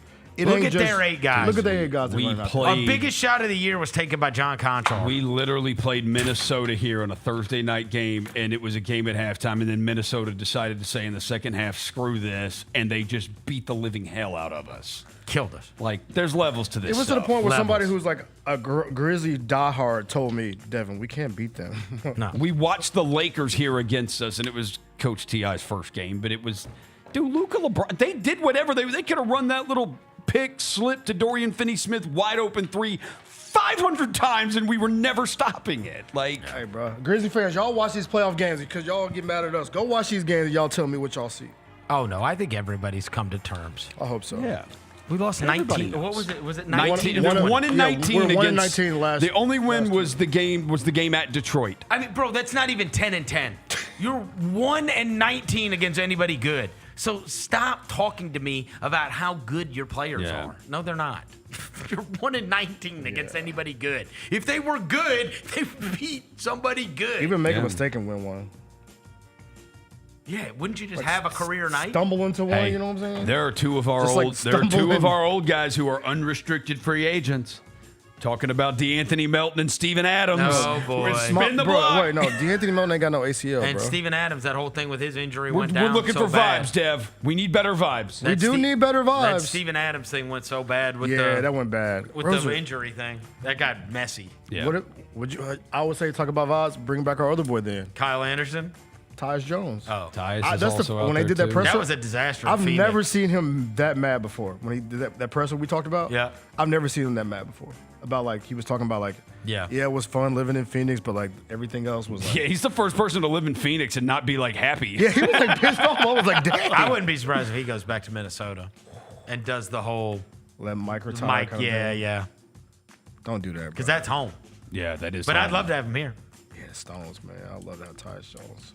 We got But again, Pippen, we just so had it's Pippen. like, Sure. yeah, We we got do got Pippen. Pippen. He did like It's kind of. Scott, look, Scott. For all the things, they hit Scotty, and By the Scotty way- is by the way, outperforming his contract. I called you on that Scotty thing at the early in the season. Just letting you know. What? I remember this. We had this conversation about Scottie Pippen. You were What like, did we "Oh, he's not gonna be that good. Oh, the summer league." I was like, "Just wait." What is he talking about? No, don't act like you forgot. I don't remember it, but I trust Nobody it. remembers this. I trust you, Deb. I trust you on this. I What told did I you say? Scotty was gonna be a player, bro.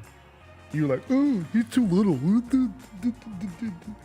I don't think I was ever. It did happen. I swear to God. I've never been known as a Scottie Pippen. No, I wasn't a hater. Detractor? No, it was just like you don't. You Right? didn't think, I've been a detractor of many guys. Scottie Pippen was not one of those. but you were like, I don't think he can like be a factor. That's what you're like. He gonna be good, but I don't think he can be a factor. I think. I remember it.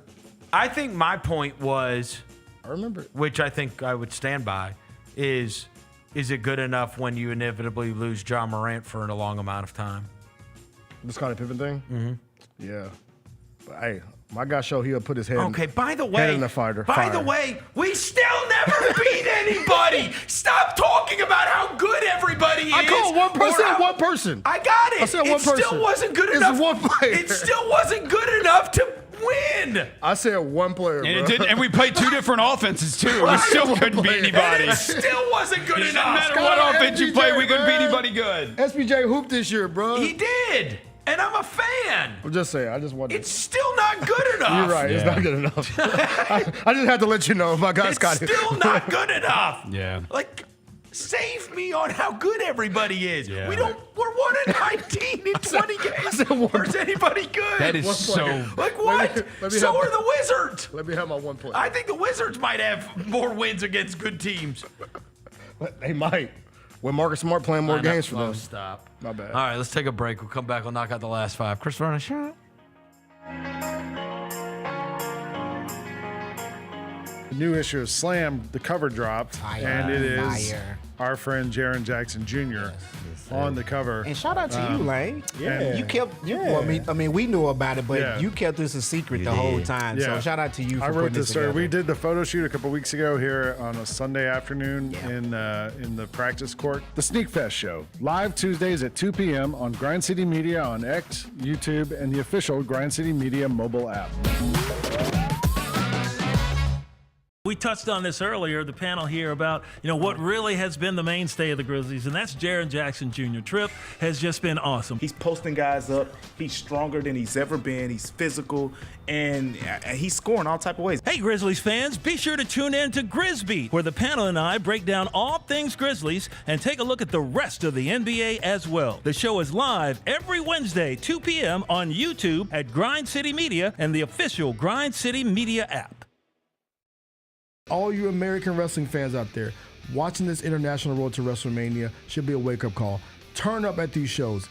Stop being so spoiled, because Cody Rhodes, Cody Rhodes, Cody Rhodes, I love it. Cody Rhodes. Let's go, Cena. Cena sucks. Yeah. I'm wagging my finger because you're telling those people that they need to do better. Yeah. Tune in to Grind City Wrestling weekly on the Grind City Media app and on the Grind City Media YouTube channel. Shinedown. Dance Kid Dance Tour. Live in Memphis. FedEx Forum, Saturday, August 30th. With special guests, Bush and Morgan Wade. Get tickets now at livenation.com. Shinedown, live in concert. For more, visit shinedown.com.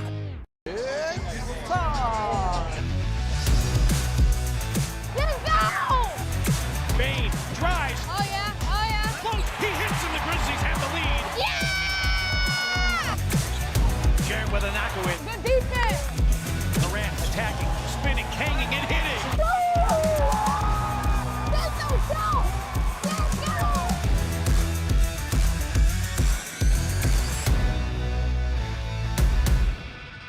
In honor of George Foreman, decided to do a pick 6 on 6 greatest heavyweight boxers of all time. Number 4, my guy, Mike Tyson. There is no greater feat that I've had. Like, if I had my Mount Rushmore of things that I've accomplished in my life, the very first time I beat Mike Tyson in Mike Tyson Punch-Out. Get all of your HBCU sports and culture news by tuning in to HBCU Huddle with CJ Hurt and Mike Wallace. New episodes drop every Thursday on grindcitymedia.com, YouTube, and Spotify. Debo traded from San Francisco to the Commanders for a 5th round pick. There's no other sport where you would get a player of his ilk for a 5th round pick. Over under total yards for Debo. If they set it at 1,000, you think he hits that over? Total yards? Total yards from scrimmage, total yards. Yes. Okay. Yes. The Odds Couple, live at 2 p.m. on YouTube at Grind City Media and the official Grind City Media app. Yesterday was the talk of the town. It was a cow on the side of the road. Do you live close to a movie theater? I'm just curious because maybe the cow was trying to go to the movies. Tune in to the Jessica Benson Show with CJ Hurt, live every weekday at 8 a.m. on YouTube at Grind City Media and the official Grind City Media app.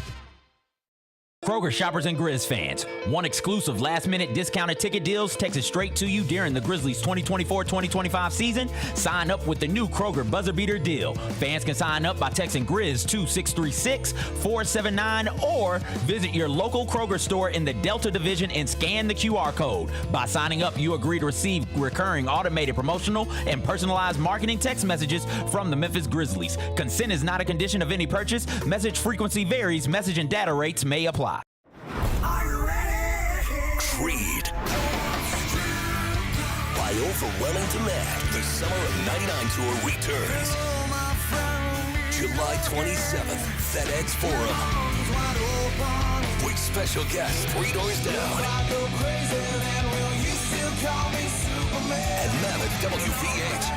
Tickets on sale now at livenation.com. Creed returns, the Summer of '99 tour.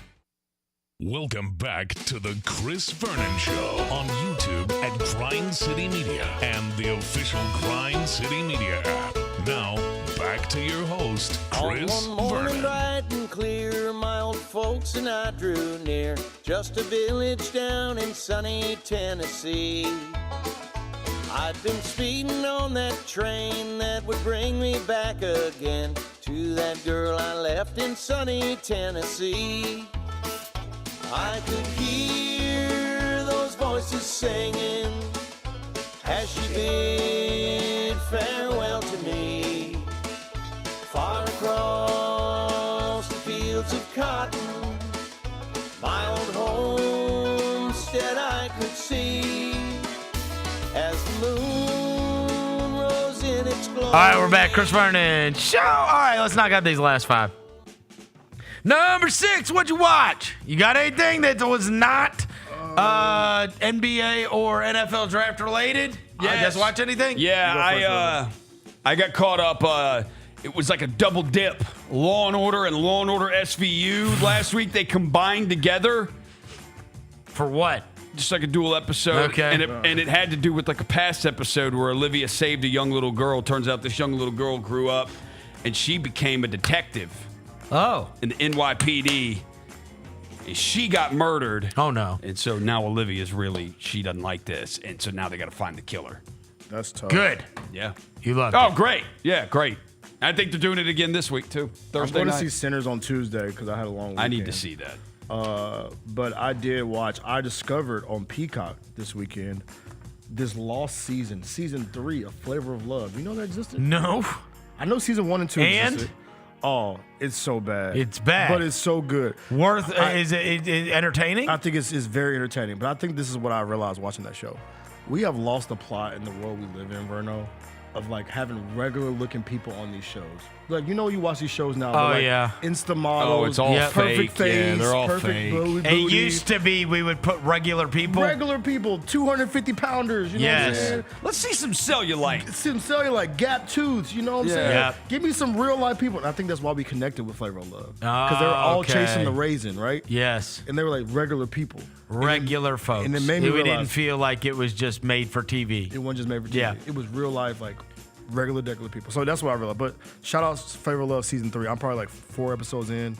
I'm probably gonna finish it tonight. I'm gonna give one quick shout out. I did not watch anything because when I was at home, I either watched the NFL draft or the NBA playoffs this weekend because it was so sports filled. But I will say, I told you that on yesterday when I was unable to go to the media day because I was gonna have to go to this cotillion thing last night. So what we ended up doing is for my wife's birthday, we went to lunch/brunch. Because I wasn't going to be able to take her out to dinner somewhere because I had to do the stupid cotillion thing. So I just want to give a special shout out because I said this to somebody yesterday.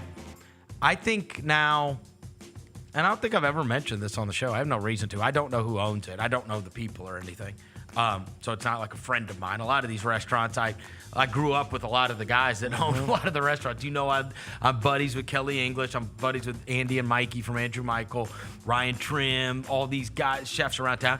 I don't know the people at Coastal Fish. I don't even know. I don't know who owns it. Coastal Fish Company? I do. Yeah. Okay, 5 times I've been there. Every single time, it has been absolutely amazing. Yes.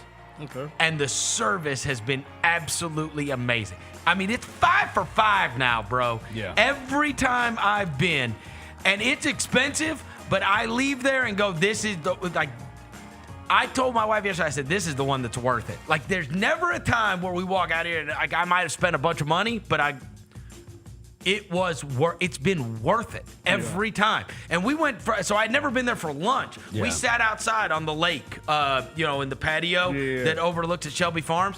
That restaurant is amazing. It is. Bro. It's great. It is so good. And it was like a 10 out of 10 yesterday. Again, I'd only been for the dinner menu. We typically go if it's usually like a special event or something. Right. Yeah. And so we went there it was a place we could get in for brunch for her birthday yesterday. What'd you get? The kids love it too. I got blackened shrimp tacos. Ooh. She got blackened chicken tacos. Haley got the biggest fried chicken sandwich ever, which was amazing. Yeah. And my son got a grilled chicken Caesar salad and lobster bisque. Okay, William. Yeah. Hey, Lobster bisque. All of it was incredible. Yeah. All of it. And like, I just want to give them a shout out because every time I've been there, it's been like not good, like great. Yeah. Great every time. No, they it's owned And by I the don't same. know.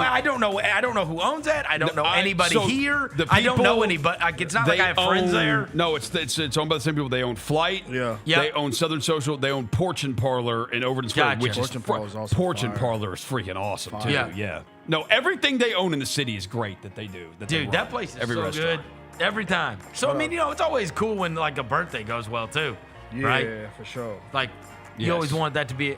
But I mean, like they're batting 100 for me, Yeah. or 1,000 for me every No, time I go. they're great. It's good. Number 7, NFL draft non-Shedeur section.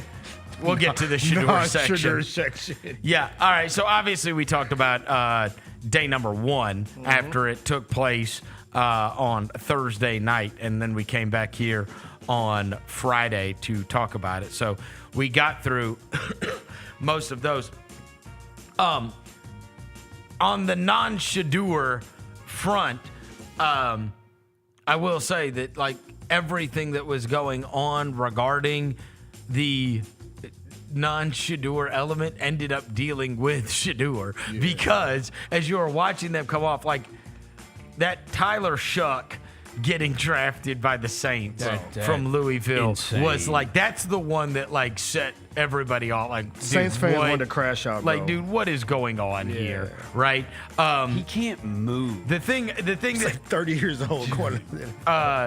look, it's not like I, as a Cowboys fan, come out of this draft super thrilled. That's not like I knew a bunch of these guys. It's like, I always love the running backs, and so I was wondering where is Cam Skadaboo gonna go? I wanted him.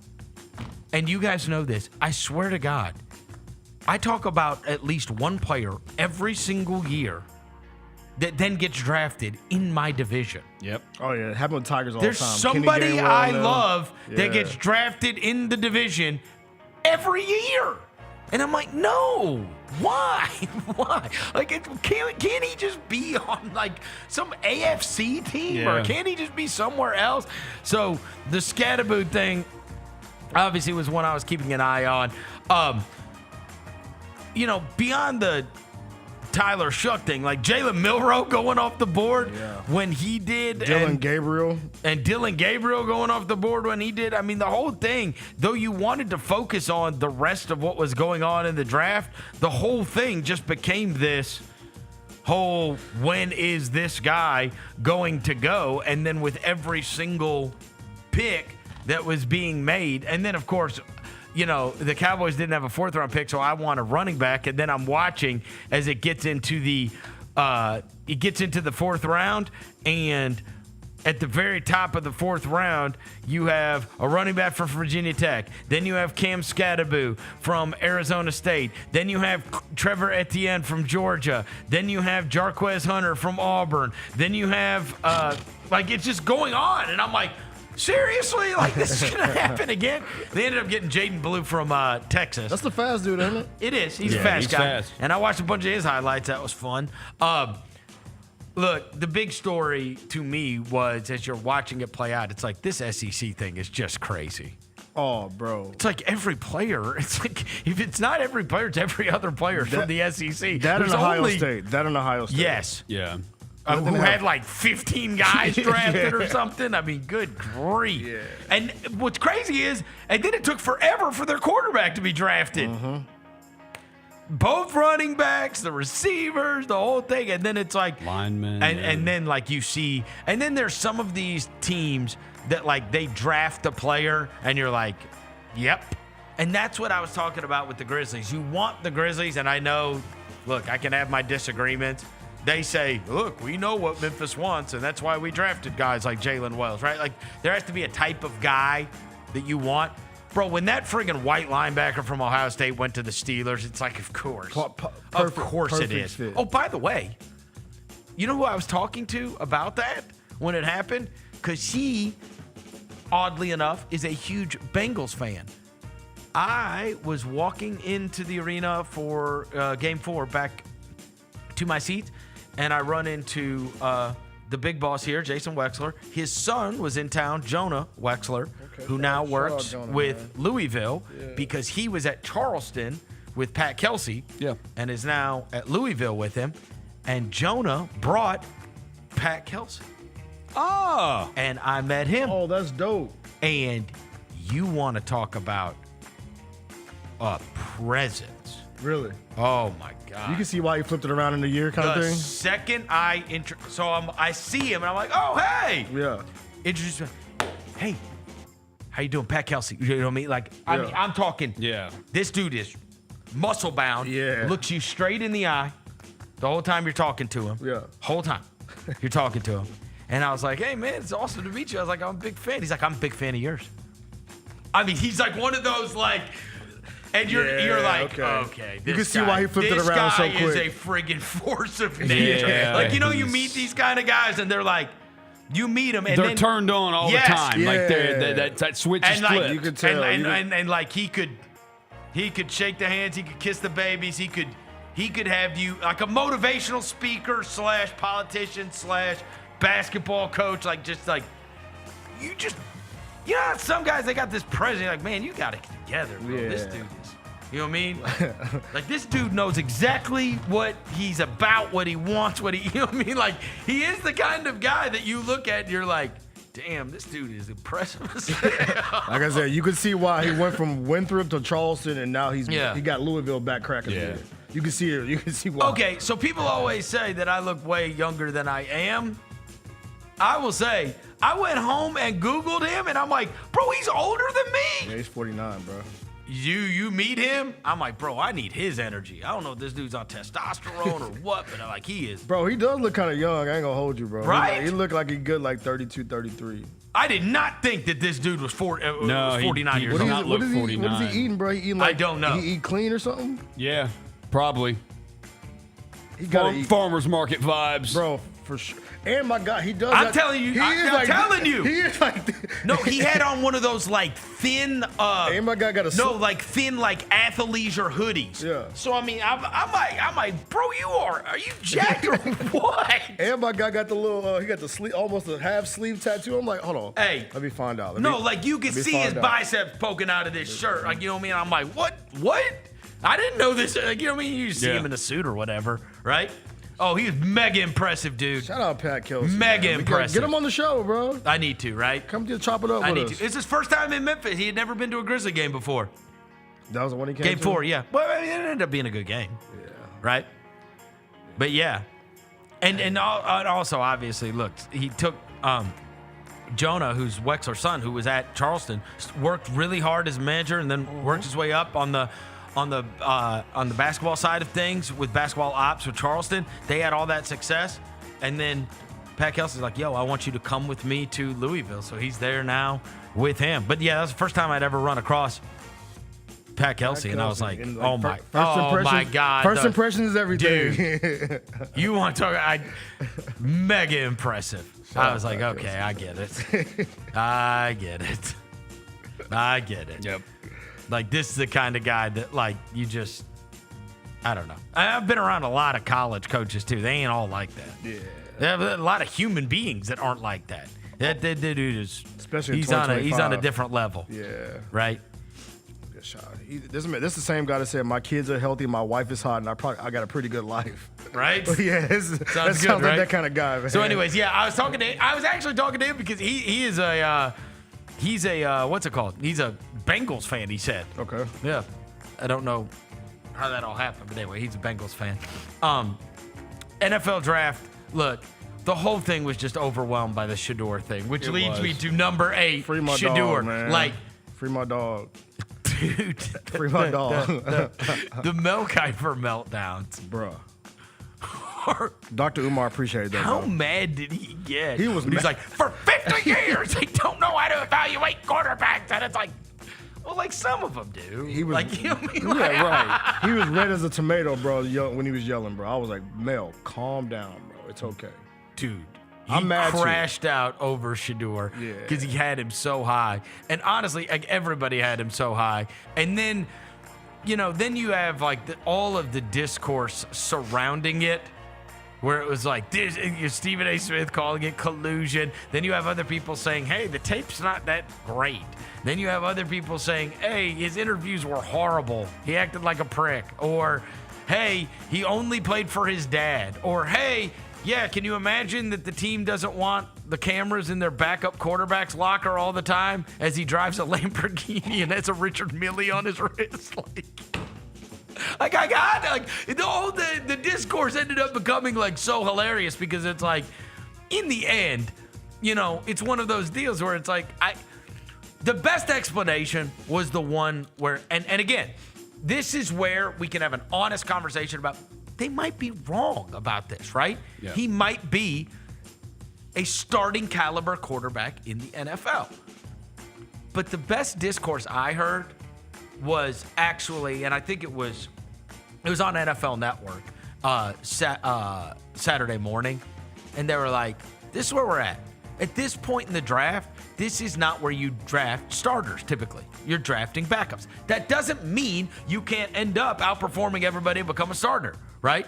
Look, I speak from a position of Dak Prescott was an amazing college quarterback. It was fourth rounder. And then he got drafted in the 4th round, right? And it was like, and then Tony Romo got hurt and he became the starter on that team and grabbed the bull by the horns, as they say, and never looked back, right? Now he's going to make hundreds of millions of dollars, and he's been the starting quarterback of the Dallas Cowboys for a long, long time. He had Mississippi State at number 1 in the country, okay? Mm-hmm. So, like, it's not the first time this has ever happened to a really good player, okay? It's one that it is the first time where somebody this famous and this much hype. He's famous for real. But even with Dak Prescott, they're drafting him as a backup quarterback, right? As you know, and like Tom Brady, everybody can go on, Boomer Esiason, and all these names that he rattled off.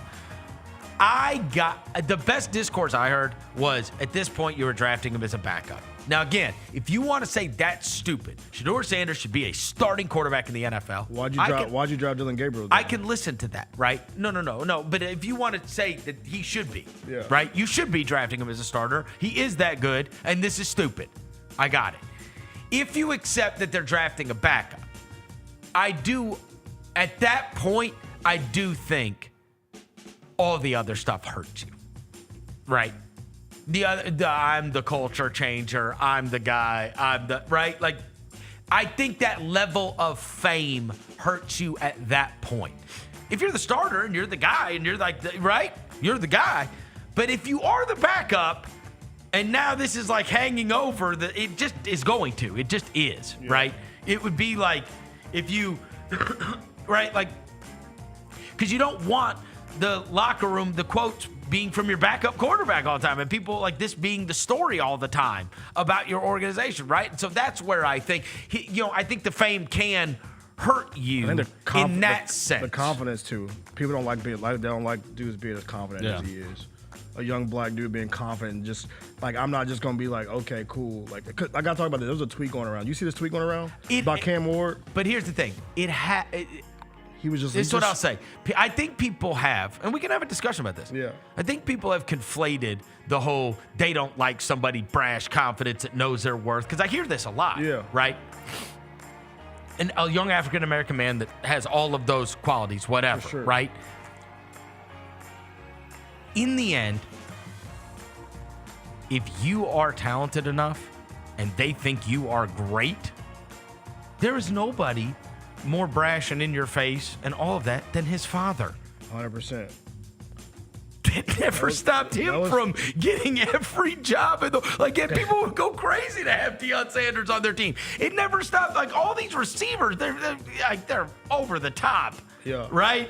Like, you have to have that, whatever. If they didn't think he was, and again, they might be wrong. Yeah. They didn't think he was good enough to warrant that.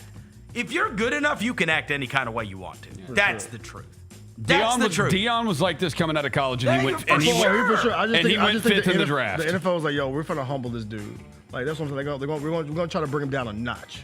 I still think if he was if they thought that he could, all these people have jobs. If they thought he was a franchise changer, bro, they bring in everybody under the sun.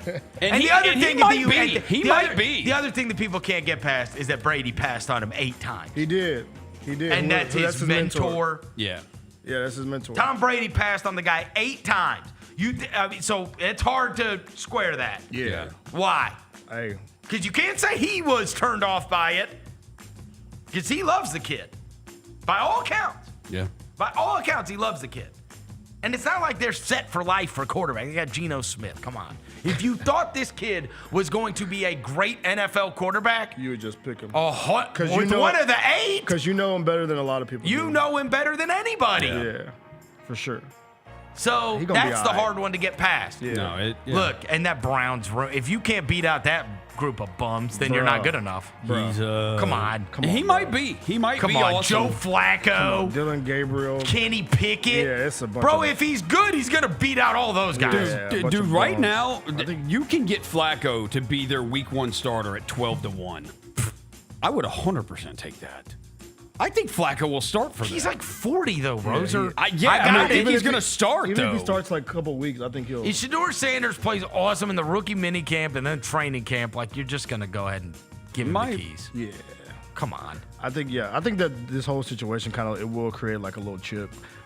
My favorite part about this whole situation, just like watching it, is to let you know the foundation he has. Because like even if you watch the videos and stuff, like Shiloh and them were joking with him the whole time. Yep. It was it wasn't like a down and in the dark. The other thing so is shout out to the other thing is that if we're being fair, that can be a turnoff as well. Yeah, the fact he's that not there's sad about it. Well, but there's also 75 cameras. Yeah, there's cameras everywhere. They Twitch stream the whole time. That is not true of anybody else. We folks stream the whole draft Dude, process. the whole draft. Hey man, look, it's with the legendary all over it. Legendary T-shirt on the whole time. If you look at the Browns Instagram too, this is what they posted more about Shedeur than they did for any other prospect they drafted. Trying to sell some tickets. You know what I'm saying? Also, he's famous. He's famous for like real famous, bro. And I know I said Friday there was 2 teams I wanted him not to go to. Browns and Cowboys. And look who we got. The Browns. Sorry, buddy. So no, I gotta buy a Browns jersey. And I'm at the wrong. You're gonna have a number 2 Manziel Browns jersey and a number 2 Shedeur Sanders Browns jersey. That's disgusting. I think I sold the Manziel joint though. I was thinking I was down in the Hopefully it does not meet the same fate. Don't do that. There's Johnny. Don't do that. Also, shout out to another guy that, by the way, was super famous, and it was now he crashed out. Yeah, he did. But again, it was not like. Yeah. Go be great. It was a disaster. It wasn't worth it. Use it as a chip on your shoulder, bro. Even if somebody would have signed, nobody was ever going to sign him as a backup ever, even if he got off crack. Nah. Look, you said crack. They called him a crackhead. You see him? Bro, he was a crackhead, bro. We looked up one day and Johnny Manziel was like 124 pounds. Bro, playing with the Express. Yeah, that was wild. Hey, He's admitted all of it, too. Look, use it as a chip on your shoulder, bro, because they apparently wanted to humble you. Go be great. Speaking of other people, not him, you see our boy? I guess not our boy, because we really never talked about him. a Memphis Tiger being Mr. Irrelevant. Oh, yeah. We got down to the very end of the draft, and it was Kobe Minor. Yeah, the cornerback for Memphis. They say he's fast, bro. Like 4.2, 4.3 fast. Might have a real chance then. 4.3 It'd be fast. cool to make look, Roser's quarterback was Mr. Irrelevant. There you go. Now he's good. It can happen. Get paid. So we had one. That's another Tiger. That's the second That's the only Tiger. Memphis Tiger? That was drafted. Why did Chandler not get drafted? So Chandler got picked up by, guess who? Who? Baltimore Ravens. Why did he not get drafted? He is small. He's a little dude. He's small. He's small for a linebacker. But I think he is good though, and was mega productive. Yeah, I think once you get towards those like later rounds though, you rather go be a free agent so you can pick and choose where you want to go. Yeah, to You know what get I'm your saying? best chance to make the 53-man roster. Yeah, so we had. I agree with that. We had 1, 2, 3. Hennigan is Jacksonville. Yeah, Hennigan's Jacksonville. Where did Rock Taylor go? Rock Taylor's a Steeler. Oh, with Calvin and Kenneth Gainwell.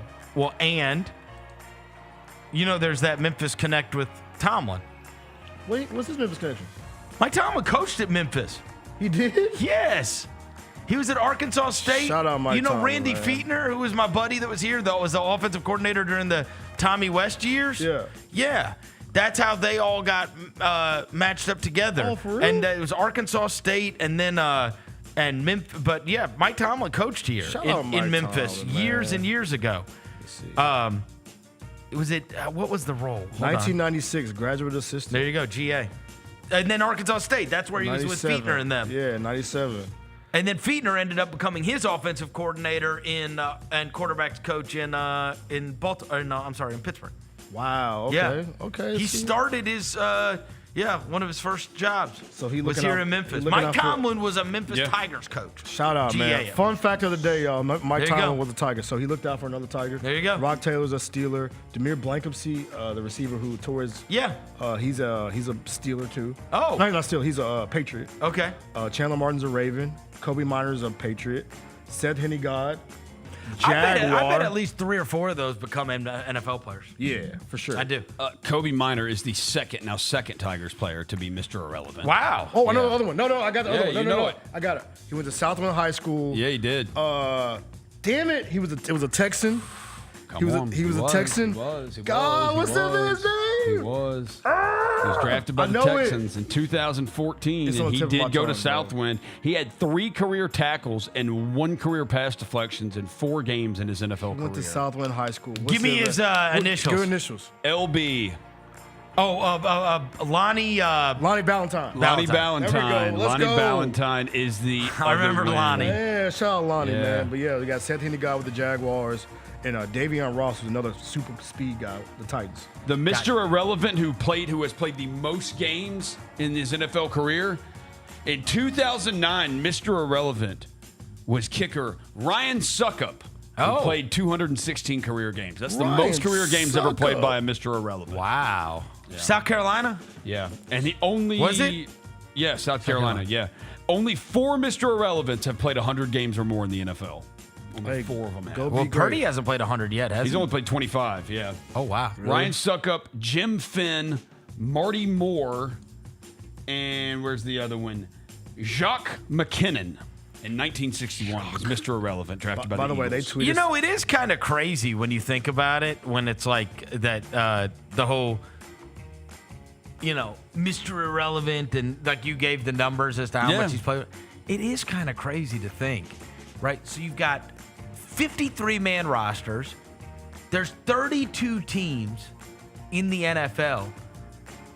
And yet we're like, you barely have a shot in hell, right? Like you just gave, those are the 100 games. Oh, 100 games a lot. 100 games is a lot because you're talking for a lot of these, it was 16-game seasons. But when Like, you 100 think games is about a it lot. in context, right? And you say, bro, there's 32 teams. It's 53-man roster. The guy just got, that was the 257th pick in the draft. There's only 257 guys that get drafted. Yeah. You know what I mean? Yeah. And yet we think of it like, man, I don't know. Like if you're Mr. Irrelevant, but like you're in a league where there's 1,500 players. It's like, dude, You're one of 250 to get drafted. Yep, you got your name You called. got a chance. You got your name called for sure. Oh, sorry, there was one more. Michael Green played 104 games, but those are the only ones. And that's 100 games is a lot in the So a NFL, bro. 16-game season, 80 games. When they played 16 games, 80 games, that would be 5 full seasons. You're talking about these guys they don't make it to that, man. Most of these guys do. So a lot of these guys don't even end up playing in the league. Yeah, well, I would say okay. Here, I'm looking this up right now. They don't play. See what it says it is now. The average NFL career length is 3.3 years. 3 years. Yeah, 3 years. So a lot of these That's guys. crazy, right? So Think Swag Kelly, Chad Kelly from Ole Miss, he was Mr. Irrelevant in 2017. He played in one NFL game. Wow. Played in one game. Number 9, Braden. So our guy Braden Thornberry. I know you guys don't know. No, top 10 at the Zurich. Hey, let's go. Shout out Braden, At the Zurich baby. Classic. That he was top 10. So this was the one where you're paired with another guy. Yeah. And so he was paired with his partner this weekend and ended up, they were 10th.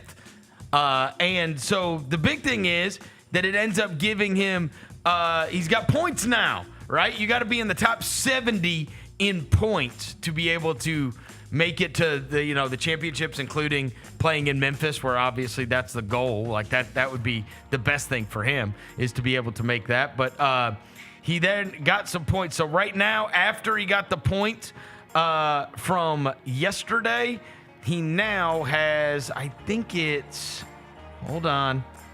54 points. So he's 168. We got work to do. Okay. But on the board at 168, keep in mind, if you would have gotten first place in this, each player got 400 points. Okay. So that moves you way up. So he's got to have some good results going forward, but this is a big step forward. First top 10, first top 25, and right now has moved into 168th on the FedEx points list. We got 98 spots to go. Let's go, Braden. But again, the climb begins now, Braden. Let's go. But again, have a chance. Braden Thornberry and Andrew Novak. Andrew Novak and Ben Griffin were the ones that won. Yesterday, it was Braden and his partner, Hayden Buckley, that were tied for 10th yesterday. So good little payday, and more importantly, good for the points total to at least something to build on, right? In the Zurich Classic of New Orleans. And cool to see his name in the top 10, too. Okay, Braden. With him and Hayden Buckley getting tied for 10th yesterday in the Zurich Classic in New Orleans. Number 10 tonight. All right, so we got NBA playoffs back on, and we will see what ends up happening if Cleveland goes ahead and closes Miami out, or if that one gets stretched out for an extra game for them to go back to Cleveland.